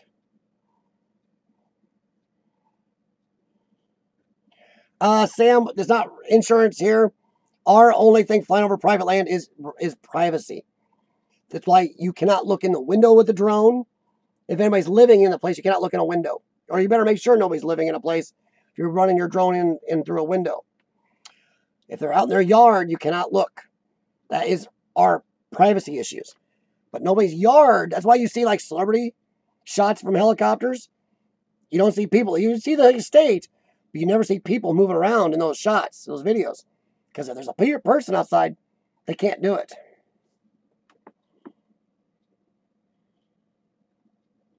You can live stream from your drone on Facebook. That'd be cool. I never even looked. I know mine will do YouTube. Yeah, we have a lot of regulations, Brian. We have a 400-foot height restriction. You can't fly over crowds over stadiums. Well, stadiums that have people in it. While there's people there, you can't fly over like nuclear plants. Within 5 miles of an airport you must call the airport and get okay. Even outside of that, sometimes you got to know your type of airspace you're in. A lot of it is check your airspace, have air maps or some other app, or the drone itself, depending on the company of drone, may tell you, hey, you're in restricted airspace. Mine will tell me restricted airspace, but doesn't tell me why a lot of times. Air maps tells me what I'm restricted from. Is it because of an airport closed or a hospital helipad or why? And then I had to look up a number to call. Like I have my local international airport in my phone, and I call them regularly and go, hey, I'm going to fly a UAV. at this distance from you, this direction, for a matter of blah, blah, blah time. They say, okay, so far they haven't turned me down, so I haven't been in too close to them. But then they have to say, call back when you're done. So that's kind of the way it works here. And be careful, if you do fly in a certain airspace and get caught, one, without your registration numbers from the FAA, you can face jail time and a monstrous fine. Or if you get caught flying in airspace without permission, certain airspaces, wow. So that's why I don't like Josh, what he did with his shots of the church that I would have loved to have had. But I followed FAA rules, especially in a landing zone. In my Midwest, there live streams. Yeah, exactly. There you go, Sam. Yeah. Which is funny. Depending on where you live, even your own backyard, 5 feet off the ground, is technically illegal here in America. Depending on where you live. Like where I live, technically, I'm not supposed to take off at all in my own backyard, even though I'm kind of on the edge of the airport's range. But even a couple feet off the ground is technically illegal. Unless I call the airport. It's like, really? I think they're getting a little nuts. Study boy, welcome, man. What would be a good starting drone? And I'm not... A Unique Breeze or a DJI Spark are two good starting drones. Both will put out some decent video footage. The Spark does put out better footage. The Breeze is smaller because it folds. But the Breeze does not have a remote. It only flies with your phone. But depending on what you're going to do with it, that may be enough range and speed and everything for you. The Breeze shoots 4K video. Spark does not. But Spark's 1080, I think, is a little better and a little more stable than the... well, it's a lot more stable than what the Unique does. I would actually have to say, not because I have one. And as you heard, I'm not the hugest fan of DJI, the company. The Spark is a great starter drone because it's very small, solid, very close to indestructible. And if you got the remote, it's much easier to fly. Also, Fly More Kit comes with prop guards. Use your prop guards, guys. I still make mistakes and fly in tight areas without them. Big mistake.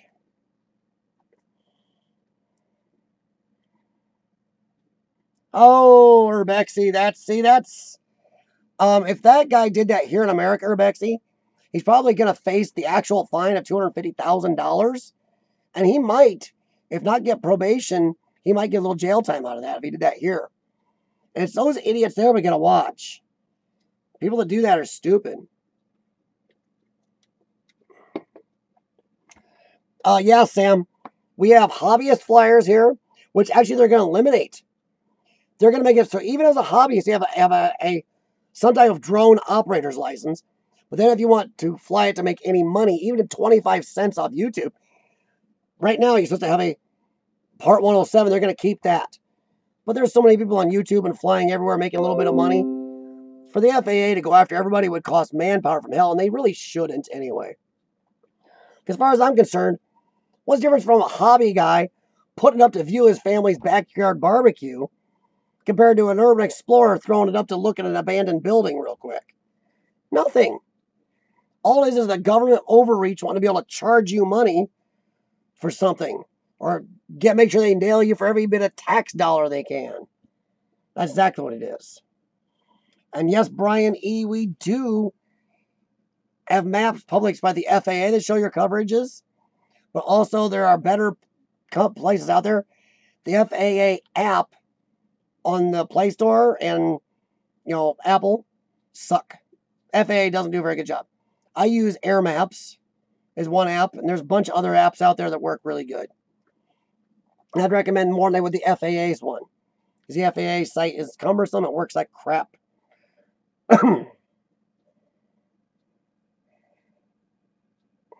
Well, no, I don't know a lot about drones, CF. The one that knows a lot about drones is Urbexy. He builds them.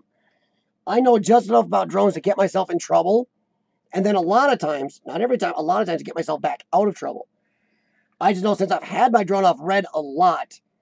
And there are people that love DJI because honestly, DJI does build the best drones. But there's a lot of detractors from DJI because they don't like how DJI likes to treat any drone you buy like it's still theirs. They throw limitations at you. They will throw things at you like, if you don't update this drone, it won't fly anymore. It's not your drone. It's my choice. I'm flying downgraded versions of my software so they can't stop me right now. If I upgrade it, I won't be able to use the downgraded version of the app either. I might gain a few new features, but what I lose won't be worth it in my freedom of usage.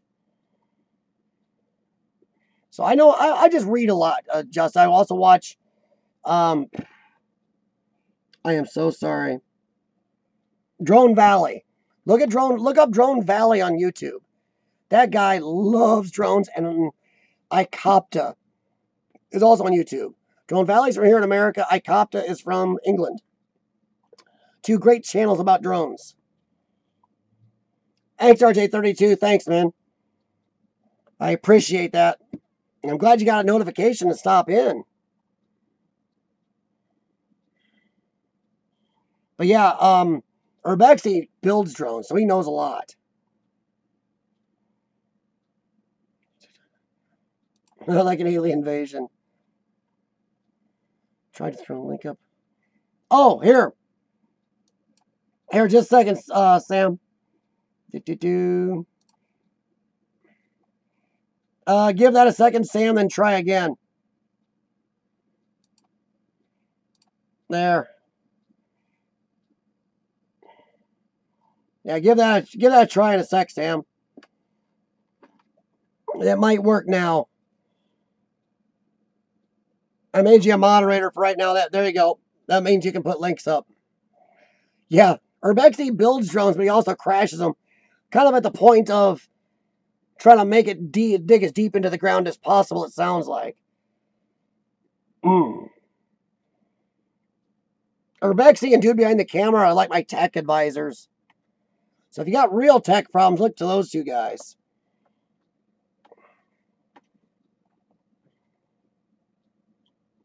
Yeah, Australian CASA, ours is FAA. Federal Aviation Administration, which I think is funny because they say anywhere from 2 inches above your grass up is their territory. Really? So I'm breathing their territory. Lovely. Pretty soon they'll start taxing the air I'm breathing. Well, there you go, Sam. That's great. You gave Justice some good information. It's kind of cool that you guys connected. And Justin was here earlier to find out that me and Sam's wife are distantly related. We're both part of the same, Scottish clan, no matter how distant that ends up being.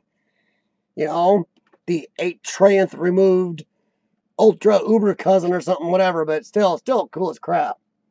I ran into somebody on here that is who's married to somebody technically from my clan in Scotland, which is kick-ass. WD-40 and duct tape. Heck yeah. Now, I don't know if you've seen this, Urbexy. We have a guy in this country called Red Green. And he says if women can't find you handsome, at least find you handy. He does everything with duct tape. Handyman's helper, duct tape. Look up Red Green if you guys haven't seen him. He is hilarious. It's such a backyard rednecky show. I think it was made in Canada. So see, Canada does make good stuff. Oh, WD-40, funny, because I grew up in the farm country, and the farmers used to call WD-40. I probably get demonetized for this. They call it panther piss.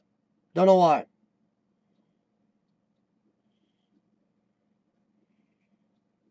Like some of these explorers, the folks just vanished. Yeah. Red Green rules. Yes, exactly. Desertify knows who I'm talking about. Red Green is hilarious. He is actually coming to my area, I believe, for a live show he's doing early next year, in about 3 months.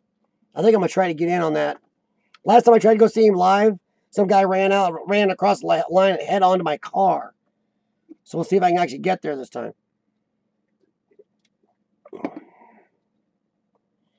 Well, we didn't get to part of what I was going to talk about tonight. I was going to ask for any of you that filmed before YouTube. I kind of started talking about we got droned, which doesn't bother me at all. But I might bring this up next week.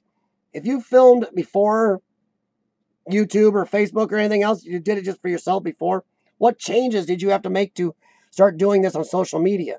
Might talk about that next week. Because right now, this conversation is flowing along, and I'll probably be off here another 10, 15 minutes. Kiwiana, what's up, man? No, you're fine, man. Thank you. And thank you to Urban Kiwiana. He also lets me post the link to my chat on his Facebook page, so I appreciate that very much. Him and dude behind the camera they've been around since I pretty much started YouTube. I think I met up with them right after Pajerica, who was my first, I think my first commenter on any of my exploring videos was Pajerica. And I'm pretty sure Kiwiana was like within, if not the second, he's in the five, early five. So right now, New Zealand is represented by at least 3 guys here, all explorers. And Australia has got 2. And right now, well, we got 1 or 2 from Scotland. I just like that other countries we can chat with each other like this. I love technology. I say that now, but sometimes I hate technology. Yeah, I still have a few, Sam, but not very many because when I was remodeling my home, my parents said, well, instead of buying a storage facility, just store everything in our house because they have a huge house. I stored a Camaro out there, a bunch of old toys that were worth tons of money, my urban exploring pictures and videos, and then their house burned down while my stuff was out there. Thankfully, I got insurance on the car, but everything else was a loss. So that's kind of another reason. I have my backup drives I store everything on I do now, but I like that I have YouTube and Facebook because everything's on the internet forever and never be lost again.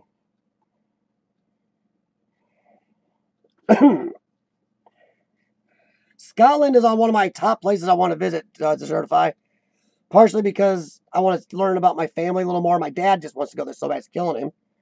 Well, my mom's health is real shaky. Mine aren't Super 8, Sam. Mine are mini VHS. The little VHS tapes like this big. That's where that little tape... I got the old camcorder over there.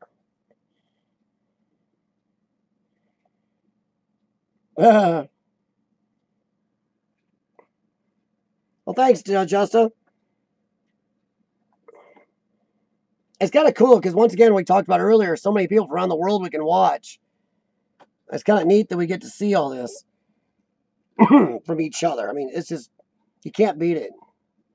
I like seeing how much we're all alike. Even if I'm watching something from Scotland or Australia or wherever, I get to see how much, well, one, we all kind of enjoy the thing or getting like really high and exploring these. We get to see not just the differences in our places, but the same stuff. Like I've noticed, why is it graffiti artists worldwide seem to like to draw a picture of the wiener? What is that? And why do we have vandals worldwide that like to destroy crap for no reason? I don't understand that. Where are these people? Can we not weed them out of the gene pool? And they're not destroying it for any reason except somehow they get off on it. I don't understand it.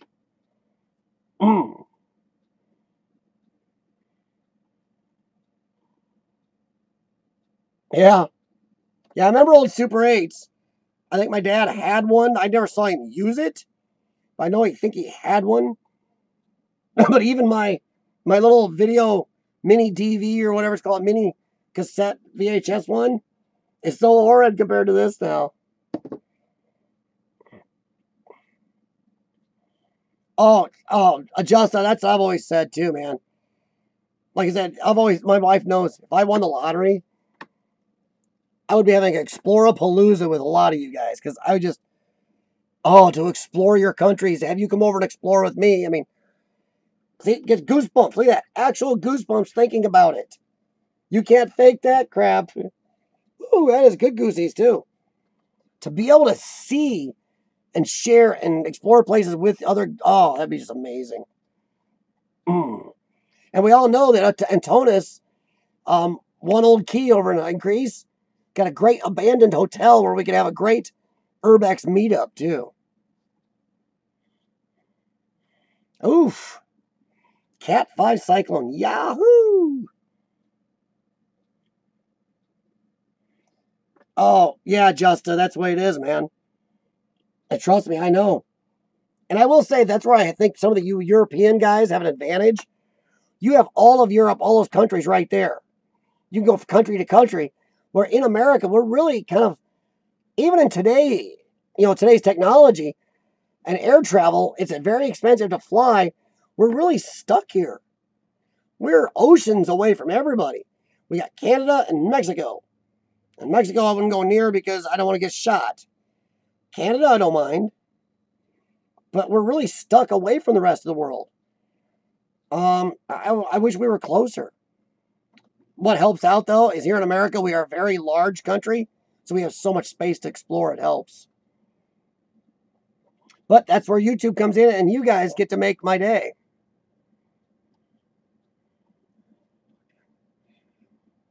Family explore homes. No, Brian, I have not. I've never found the family of these abandoned homes. Sean is right now doing research on the trailer park we just did. We tried talking to a few people there, but when we went down to the other park where there were still a few people, they weren't very friendly. They weren't overly happy with what we were doing. We were very nice and respectful, but that's another thing.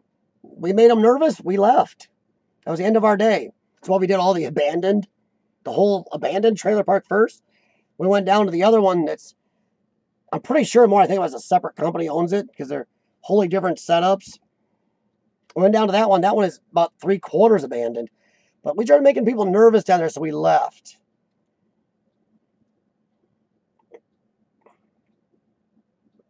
Wow, that'd be cool, dude. I would not mind seeing a Kiwiana Adjusta collaboration. That would be kick-ass.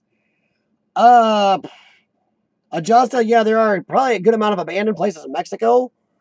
But with their crime problems there, and the way citizens, especially America, get kidnapped and shook down for money and jailed and stuff, I wouldn't go there. I got friends that vacation in Mexico, but they only go to the resorts. They're surrounded by walls and protected by armed guards. So I don't want to go really exploring in a country like that. That's a little dangerous. That's like going and trying to explore North Korea.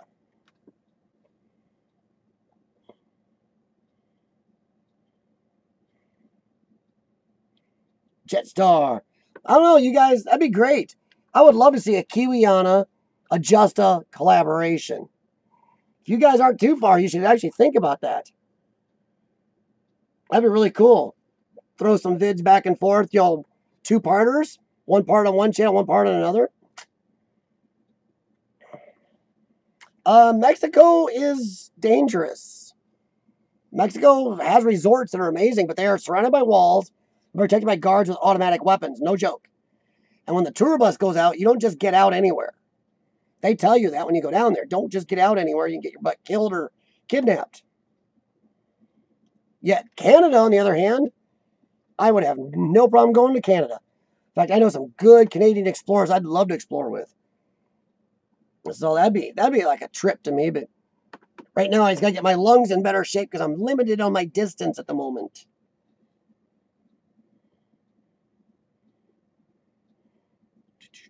Yeah, exactly, Desertify, yeah. Yeah, Desertify is definitely a world traveler, so he knows. He knows of what I speak. Yeah, we have resorts here in America, but people go down to Mexico because there's a little more tropical down there, like a tropical resorts. And the American dollar goes extremely far in Mexico. The Mexican peso ain't worth much. So they go down there and get a lot for your money. But personally, I don't want to go to Mexico where it's all the drug issues and corrupt police and a bunch of stuff they have. And anybody can argue with me, but it's a fact, and that's that. They can't get through an election down there without problems. Ooh, 2 or 3 abandoned resorts in Queensland.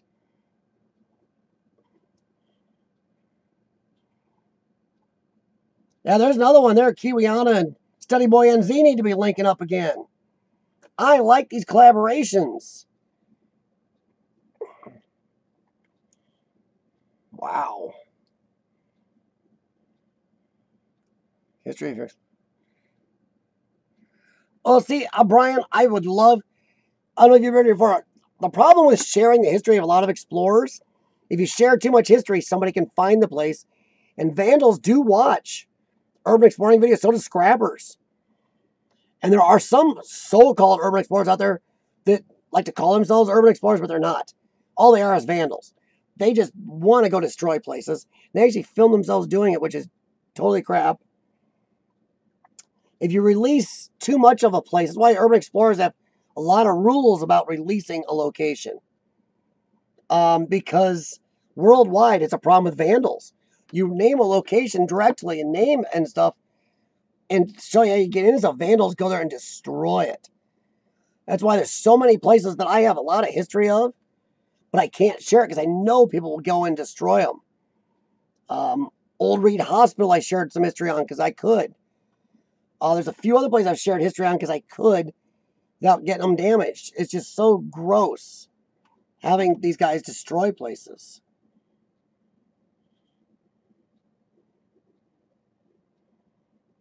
Exactly, and Kiwiana's right there too.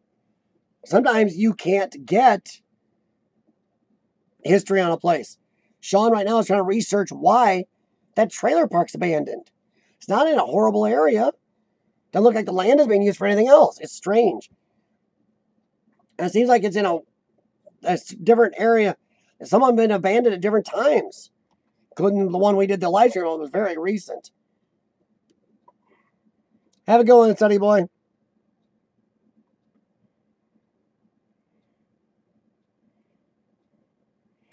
See, Desertified, there's some here in America that I can't put anything about. Because one of the biggest credos of urban explorers is do no damage. Do no harm to a place. And leave nothing but footprints. But if I give out info, any info on some places, I'll be doing harm because, boy, the vandals will descend on it. I mean, descend like vultures. That means I've done harm. So I wish I could share more. There's a lot more, but we just can't share it. I got people that are angry at me because I won't share the military base. One, I got people that unsub me because of it. But it's like, too bad I'm not going to do that. Especially with people who I've looked up and, yeah, you can see what they're about. They're not about exploring it.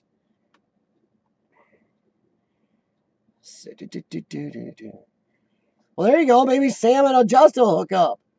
That'd be great, guys.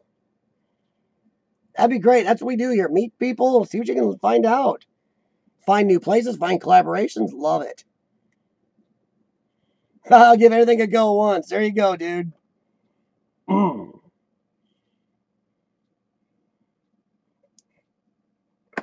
Exactly, Desertify. Yeah, it's tough.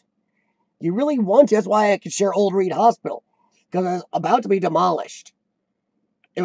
We would get out there a matter of like a month and a half when they started to demolish it. There was nothing, no security. It was wide open, well known, and just so damaged. There's a couple other. If you look at my page, I have shared, or my channel, I have shared some, but it was under urban exploring rules. I could.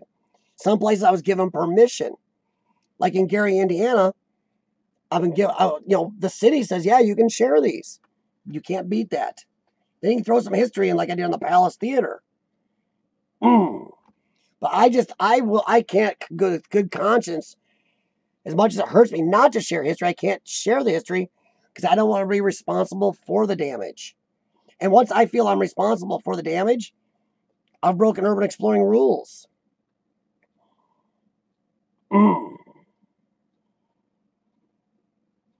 Yeah, months ago, oh, jeez. See, Kiwiana, if I ever saw that, I'd turn them in. We can't. We have to, as urban explorers, we have to police urban exploring. I've turned people in. I've caught people destroying a place while I was exploring, called the police myself, and used my footage, copied my footage to the police, and they used it against them. So we got to police ourselves. You see somebody destroying, turn them in, because we've got to. We've got to keep this upward trend of people thinking better of urban explorers. Recently, there's a bigger group of destroyers coming out and liars that's starting to drag us back down, where people think we're vandals again. We've got to police them. No, Brian, I haven't. I don't think I'm a good enough writer. Plus, since I lost so much of my old pictures and video in my parents' house fire, I don't have I don't have 27 years worth of my explorers, or 28 years worth is all gone. So I don't have a lot to left to show. I can talk about it, but honestly, I'd feel almost clickbaity if I couldn't post pictures and prove it. And I know some people would call me out for that. They'd be going, well, can you prove you were there? No, I can't anymore. I mean, Sean and I were exploring a hospital like a tore down area about 20 years ago. Can I prove it now? No, because everything I had is gone. I appreciate the thought, but I don't think I could. And I think Seth Lawless already beat me to it. I'd love to talk about my history of exploring that I've done, but I just wish. Yeah, I do have my memories, Brian, but a lot of people, that's not nothing bad about them, especially in the exploring community, want proof. Because there are a lot of posers out there now who go, and I've busted a few out. I've been exploring for 30 years. Okay. And then you start talking to them, you can tell they're very new at it. They haven't explored to save their butts. They don't remember the old technology, what they had to use. I used little cheap Instamatic cameras. Or the ones that said Instamatic, even though they weren't. They didn't put a picture right out. Just crappy film and these little plastic cameras. And like I said, the little mini VHS camcorder I've got over there. I mean, I'd love to put my memories down, but would it sell, or would nobody call me out for it? Probably they would. Nah, I wouldn't be against them for doing it.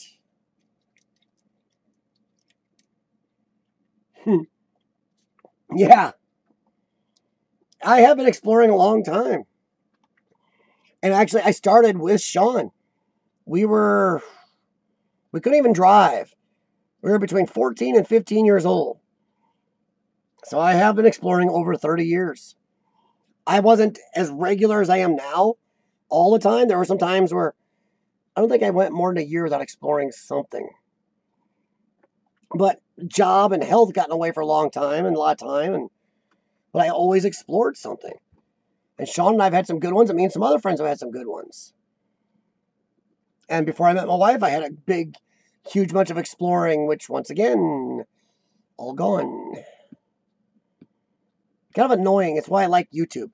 Anything I post now will never be lost again. Well, if my pictures on Facebook and Instagram or my videos here, it'll be here now. Oh, not bad, Justin.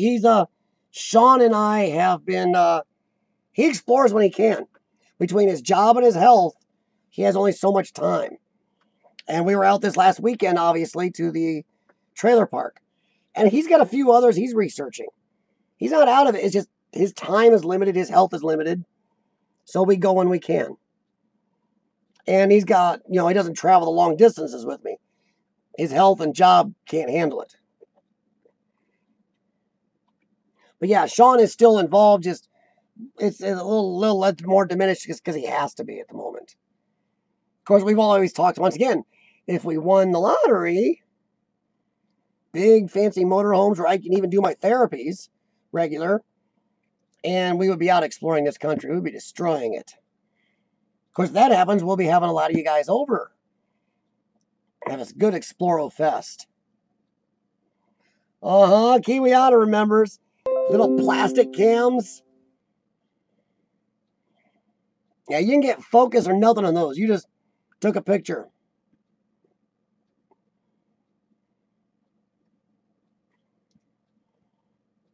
Jeez. See, Sam, I've called the police on people like that. Sean and I explored a place. These two guys pulled up, and they actually had business cards for their urban exploration channel and everything. Him and I stopped down at the gas station. We're eating some food we had from our cooler. Looked up, and there's one of the guys up there spray painting the old abandoned hotel we just explored. Are you kidding? If we'd known who to get a hold of, we would have called the police right there. It's just, are you kidding me?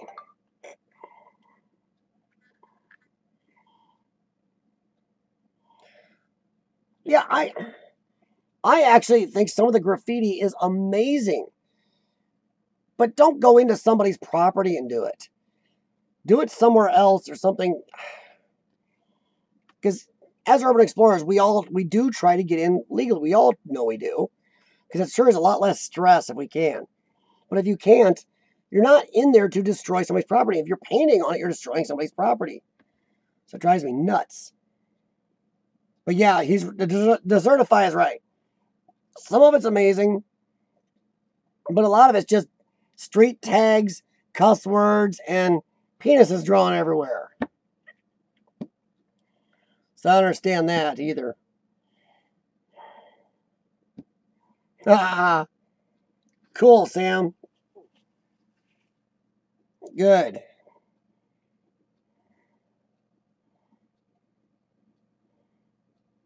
Yeah, Kiwiana, I've seen some good ones. It's just, unless that building you have okay to be painting on it, and no different than if I want to explore a place I can't find a way in, then it's okay for me to kick a window in and just explore it.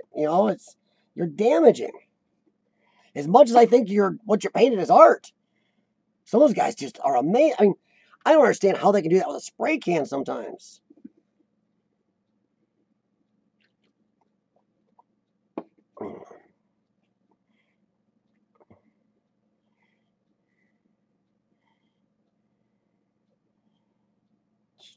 True graffiti art as long. Yeah, exactly, Sam. Yeah, we have some in our area too. Like the college, there's a college not too far away that lets a bunch of these people paint up a wall, and it looks gorgeous. I don't mind some places that are, I don't know, not destroying something. When you paint inside a house or a business or something, you're destroying something. Once again, it's usually wieners and cuss words anyway, or racial epithets or something or whatever.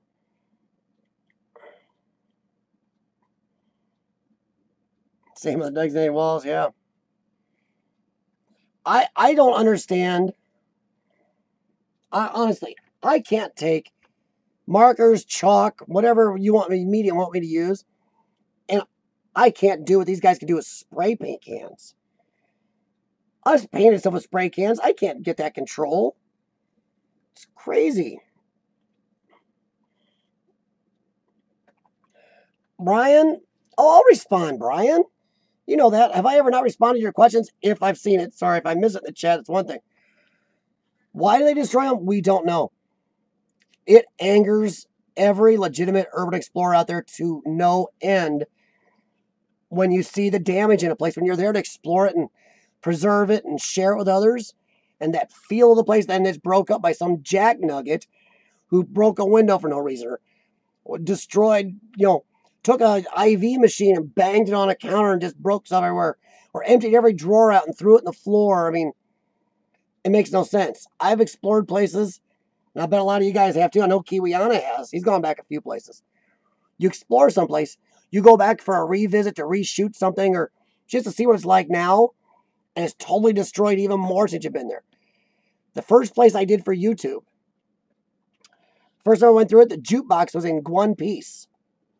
Perfectly one piece. Records in it, everything. Gorgeous. When I went back, it was ripped open, broke to death, all the records ripped out and broke open for no reason. The false leg that was in there, standing in its shoe still in one room, gone. But the shoe was there. So they took the prosthetic leg. Okay. More stuff was broken. You see where somebody tried to light a fire in the place. But thankfully it leaked so bad it wouldn't light. I don't understand the damage, Brian. And anybody that's an explorer on here is the same way I am. It'll drive you nuts. You're trying to share it, take pictures of a place, video a place, share a place live, whatever it is, and you got to deal with idiots and you can't understand the stupidity of wanton destruction. They're not destroying it for any reason. It's just to go in and break crap. They get all happy they broke crap. And I don't think an urban explorer can ever understand that, because I don't think you can be both. You can't be some type of vandal like that or understand vandalism and be an urban explorer. To be an urban explorer, you're always going to be annoyed and perplexed by that behavior. And Sean and I, even at a young age, we never destroyed anything. We were exploring, 14 years old, just never destroyed. Just wanted to see it. Exactly, dude behind the camera, exactly. And Kiwiana's dead right. For every jack nugget that goes in and vandalizes and destroys a place, people equate us with that. They see us as vandals, and when we have to go in a place, they go, well, you're just going to vandalize. No, that's not what we do. I try to show people my videos. I explored an abandoned hotel here a while back. The guy didn't understand my want to explore it. He didn't. And I will never stop thanking that man. I can't give his name. But he didn't understand my love of these places. He really didn't. You could see it in his face. But he was still willing to let me explore it. Once I explained to him what I do, once I told him about my channel, I told him about some of the people I've worked with. And, a college and some other, and a city and a preservation society and stuff. And he let me go in and explore it. I cannot thank him enough. But thankfully, that man was able to overcome that he knows vandals are out there and not equate me with a vandal. But we need more of that. And every time these guys vandalize, they make us look bad. And Kiwiana, yeah, you're right. People have no respect. I don't understand it. I mean, I will park my nice car way out the end of the lot at Walmart, come out in some jack nugget, and a piece of junk like my pickup truck will park next to it and wang their door open into it. Some people think it's funny when they ding somebody else's nice car or break some of somebody's. I don't understand that either.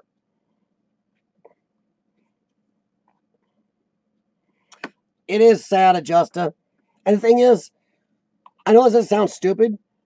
I'm happy to know it's not just here in America because of, once again, YouTube.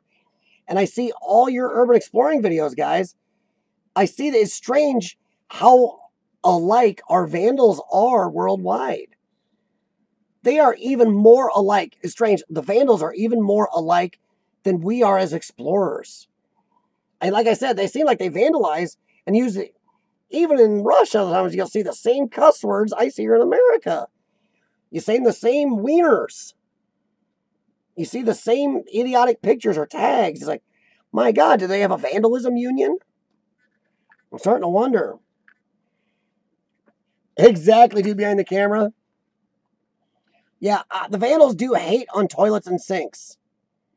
I've always been a save the toilet and sink explorer. Man, that's the first thing vandals break. They get in, they go right for the bathroom to destroy that toilet and sink. Don't know what that's about.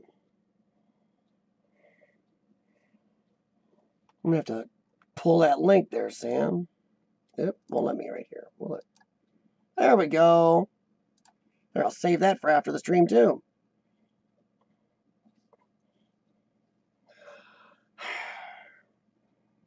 Well, no, Kiwiana, I also use other stuff. I use my phone and my computer.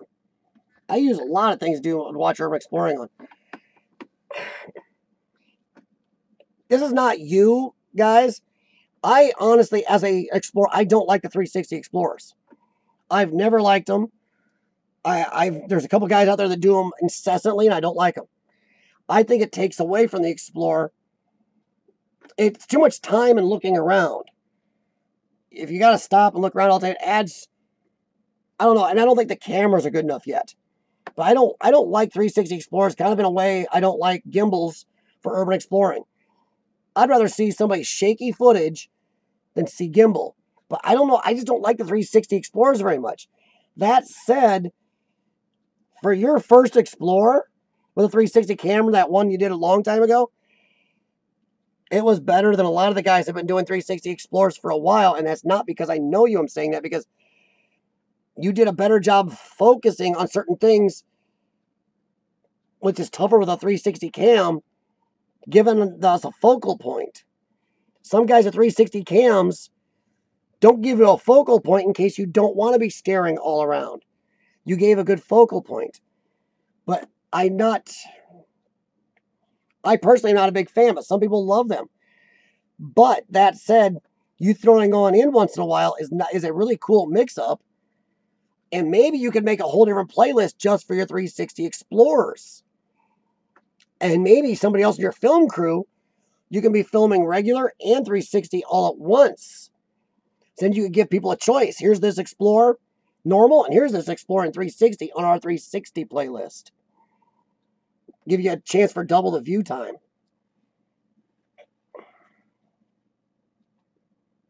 Well, there you go. See, Justa likes them.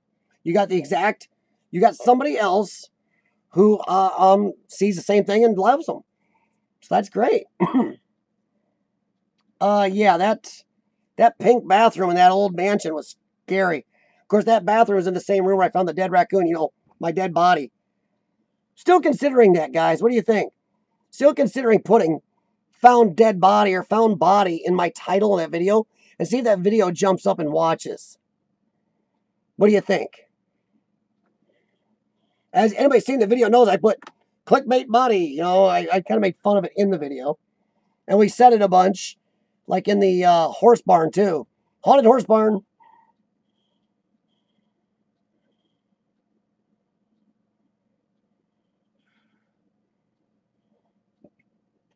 Yeah, see, to certify. If you like gimbals, go for it, man. I just never liked. I think gimbals make it too smooth and remove some of the Explorer. But your videos are different than mine. Yours are more. How do I say this? Yours are more informational and almost biographical than mine. The gimbal footage actually lends to your style, where gimbal footage I don't think would do great in my style. So I think there's a way to adapt for everybody's style there. It's just like some people use music and no audio of the Explorer. You don't hear them stepping, talking, nothing. Just music in the Explorer. Some people never see their face. Some have their face in tons. It's all a style you have to like.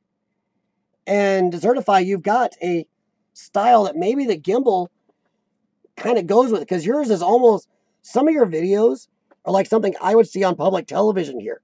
That's not a shot, trust me. It's almost a biographical type Explorer, and you'd almost want a gimbal because it goes with the music you pick and your voice. A voice which I wish I had. Sorry, catching up here in the chat. Oh, Brian.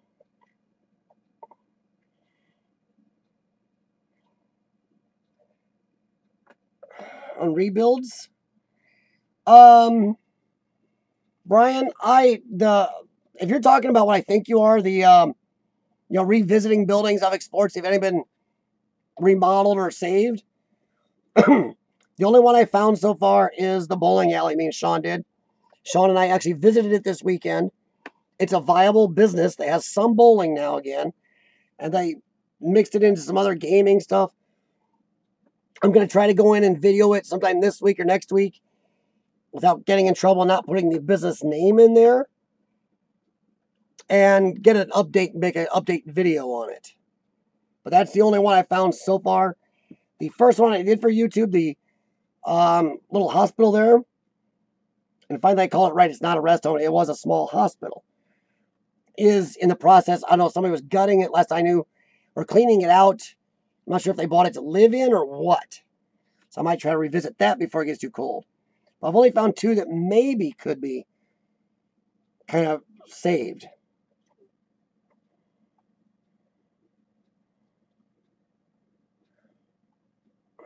Oh, lots of dislikes. Whoa, what'd I miss? It was far less raw. Do it for a joke. Yeah. Well, see, to certify, I don't know. I don't like to clickbait, but it's just I don't know. Maybe prove a point.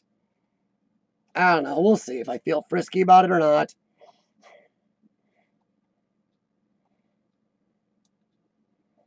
Yeah, I don't know about any rebuilds going on in Gary yet with a lot of the abandoned stuff there. It would be funny. I don't know. The video, I kind of like where I put the little clickbait dead body thing there.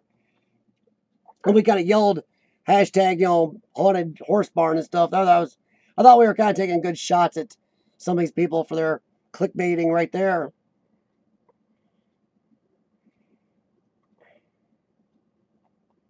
Well, no, certified. Like I said, everybody's got to have their own style.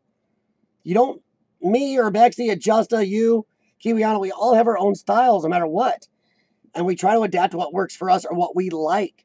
Sometimes we're not even doing it for the viewer. We got to do what we like.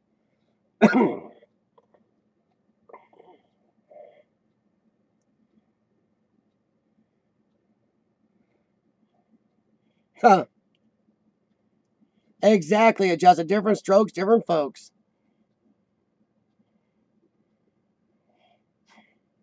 Yeah, there's a lot of that too, Sam. Where they say found body, and it's a dummy or something not even an animal or anything that was dead. I've seen a lot of that. Well, at least you got that to certify. I don't have a voice for. I have a voice for silent films and a face for radio. That doesn't work. And you never know it. I was in choir all through high school, including show choir. But this is what my lung problem and incessant coughing and infections done to my voice. Yay! I was a good baritone, good heavy singer. Oh, it was great. But now I got this high pitched, squeaky voice. Yay! Sorry, still trying to catch up with y'all. Train station. Brian, what? I missed something. Brian's asking about the train station. Which train station, Brian? You talking to me or? Hey, Eagle Eyes. Yeah, Eagle Eyes. I go with you there. I'm just east of you by about a state.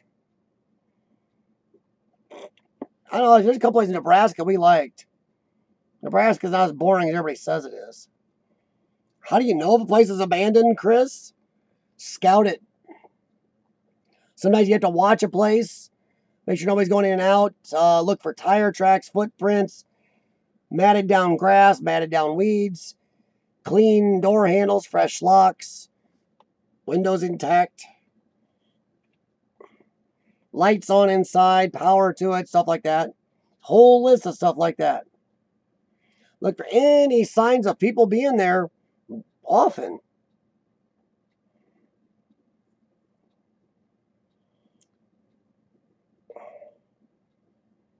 Yeah, there is some of that computerized narrative stuff that's a little much. That's why somebody like Certify's got a voice and uses it. That's great. But you're right. There are some people out there using this computerized voice from like a 1980s kids game.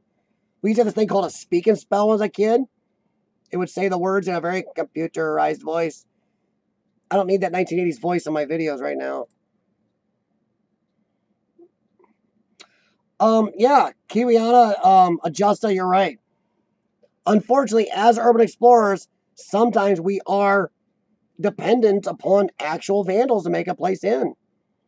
Lord Explorers, how's it going, man? But yeah, we do depend on vandals sometimes to make ways in. Well, you got to scout it out, Chris. Just looking for cars in the driveway doesn't matter. Check it out. Look all over it. And even if you just want to film it from the outside, if it's closed, do an outside filming. Like I said, for anybody that thinks you have to get into a place to do a good abandoned video, go look up Explore Fever. Fred Finder on there is amazing. He barely ever goes into places. He doesn't need to. He has interesting ways of doing the outsides of places. I've learned some cool stuff from him about some of the places in my area. Like this old car dealership I found out used to be a restaurant chain from the 70s that did Italian food because of the sign spinning. So yeah, look at Explorer Fever, guys. Chris, especially you. Go look at Explorer Fever. Look how he does his explorers. Trust me. You don't always have to get into a place. You can film them from the outside. But you got to go there in person and see if there's traffic going in and out, doors, if it's clean, whatever. You can look for help. You can tell if people have been there. Thanks, Adjusta. Have a good one, man. Thanks for coming in. Indian filmmakers of France. Okay, Sam. Sorry, I'm catching up. Gary train station. Oh, that one. They've actually cut it off from Explorers here recently. They have got it cut off, and somebody, I guess, from what I heard, somebody privately bought it now. And they're putting murals up and stuff, and now you can't explore in it. You can just see the external. When last time I was there, well, not this last time, the time before, you could go in because it was owned by the city. Yes, dude behind the camera's right. Please hit the like button. It does still matter in Google's little algorithm, or YouTube, which is Google. YouTube's algorithm. It does have a little difference in there.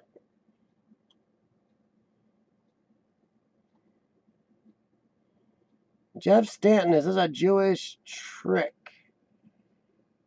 Okay.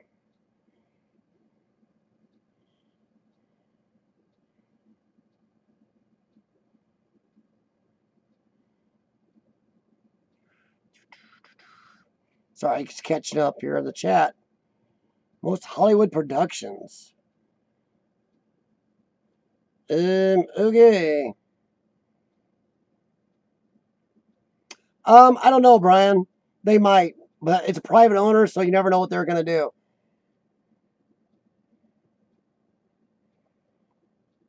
All right, so is Jeff a troll or what?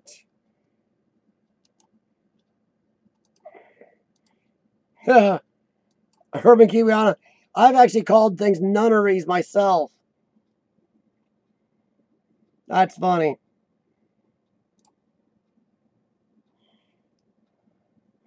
Sean and I did that one nunnery where we found the old pop machine and tried to drink 12, 13-year-old Coca-Cola.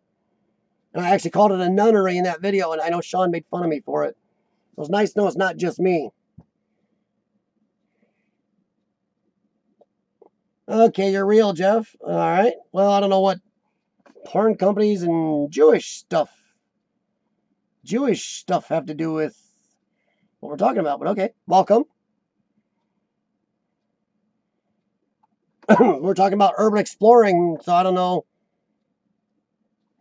what U.S. government has to do. I don't know. Yeah, Kiwiana, it's nice to know that I'm not the only person. So, Sean, I'm going to tell Sean that somebody clear around the other side of the planet uses the same phrasing I do. Oh, guys. I've been on for 2 hours and 53 minutes. I'll stay on another 6.5 or so and then be out of here. So I know my wife might want to talk to me a little bit tonight. And I'm getting kind of hungry. Thankfully, down here in the basement, I haven't heard the storms too much, or maybe they bypassed me. Jeff, do you have anything you want to talk about on urban exploring? Or any questions about urban exploring? Or are you an explorer also? And if you are, what types of places do you like to explore? Or if you just like to watch the videos, what types of videos do you want to watch? And Brian, I think I answered your question. I don't know if they're going to restore it. I haven't heard one way or another. All I heard was somebody bought it. They got murals up and got the interior blocked off now, so you can't go in it like we could before. So yeah. And being right between two train tracks, I couldn't fly my drone there.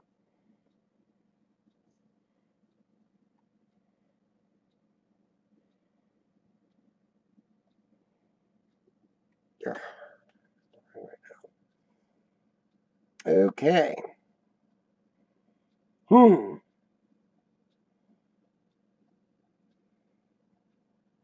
like the woods? Well, you should have been doing a hike when Mike was here earlier. Or check his channel out. He does a lot of what I call backwoods urban exploring. Lunchtime there, adjusting on your Wednesday. Wednesday there. It's Tuesday, 8:30 p.m. here.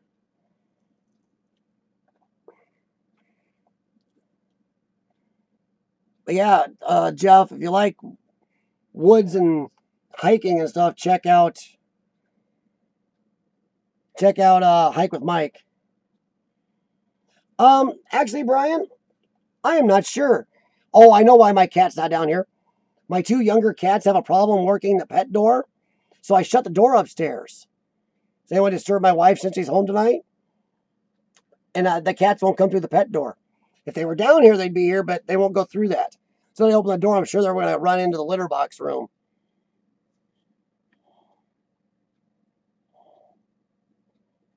No problem. Thanks, Brian E. Have a good one, man. And once again, thank you for the idea to go back and check out the bowling alley. And I will get some footage and make up a before and after video here soon. And I'll check out the small hospital again and see what's going on with that. Maybe I can get one there. So thanks for the idea and reminding me to go do that stuff, Brian.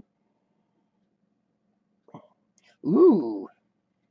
The ritual site, Kiwiana? Cool.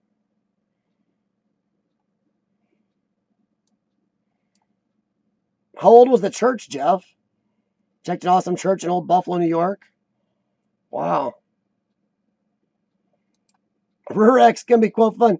Yeah, that's a term that I didn't hear until like 7-8 months ago, which is funny because in my area, you even had this big 430,000 person metro area. You go too far out, you're in the country right away. So yeah, where I grew up, I mean, Sean did Rurex most of our lives. I never knew that. We just called it urban exploring even then.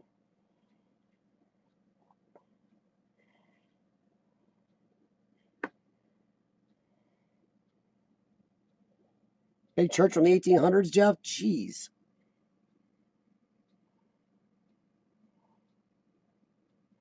See, now that's... Oh, wow. That's pretty cool, Jeff. Now, see, that's where I wish... That's where my DJI Spark drone will let me down. Because look at that 80-foot tall ceiling inside. My drone only flies 16 feet of that. There are other drones that don't have that limit, or I need to find somebody to hack my drone and get that limit off. Because I'd love to have shots. From what Jeff is talking about, I'd love to have shots inside that church from way up top. Oh, it'd be just gorgeous to have shots like that. All right, thanks, Adjusta. Yeah, actually, Justa, I got a playlist from you that I've got to play. And I've actually have an Adjusta playlist. Because, I don't watch a lot of your challenges. But I've got, I think I got 6 explorers from you right now in a playlist for you I got to watch. So I appreciate it. But yeah, I've seen some of your explorers lately. I think I left some comments. I watch a lot on the treadmill. Sometimes I forget and I just leave thumbs ups. I know I watched like 3 or 4 last night I haven't commented on yet. Oh, no problem, Justa. I appreciate your explorers once again. Other side of the planet. Columns, wooden floors, pillars. Wow. Sounds really cool though, Jeff. Do you post any pictures or videos anywhere on Instagram or something? Because that's stuff we'd like to see.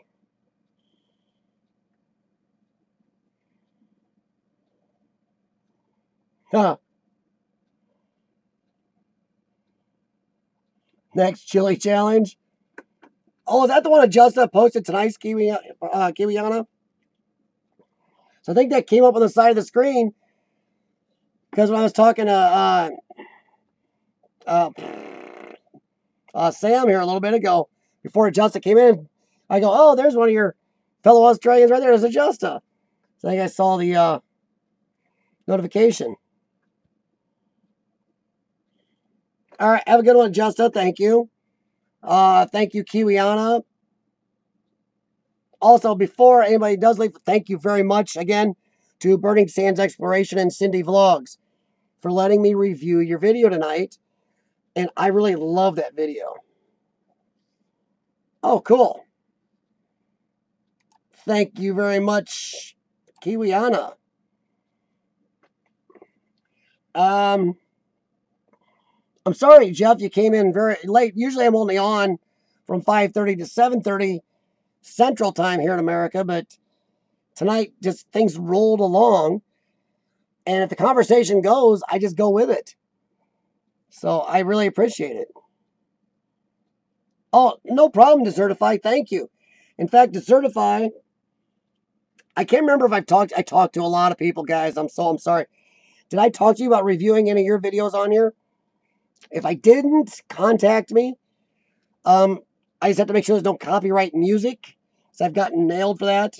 You know, RJ32 tried to fix that for me, and I screwed up that time. But yeah, get a hold of me and let me know. If there's no copyright music in yours, I would love to review one of your videos on here for everybody. And maybe get your name out a little more.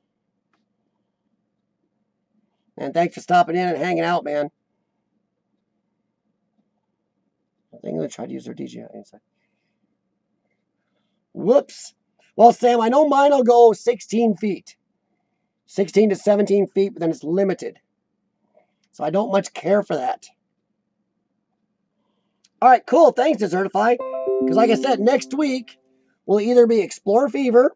I got to talk to Fred yet, make sure there's no music in his. Or Deb, or Colliding Planets. And I'm looking forward to getting into Colliding Planets. He's kind of another one of those explorers I've really kind of starting to kind of get into. But Deb is new, and I'm really happy to see new people coming in. And she is a explore it as she finds it type while she's traveling around the country. So you can't beat it. But everybody, thank you very much for coming. Sam, Jeff, a lot of you guys first time. I appreciate it.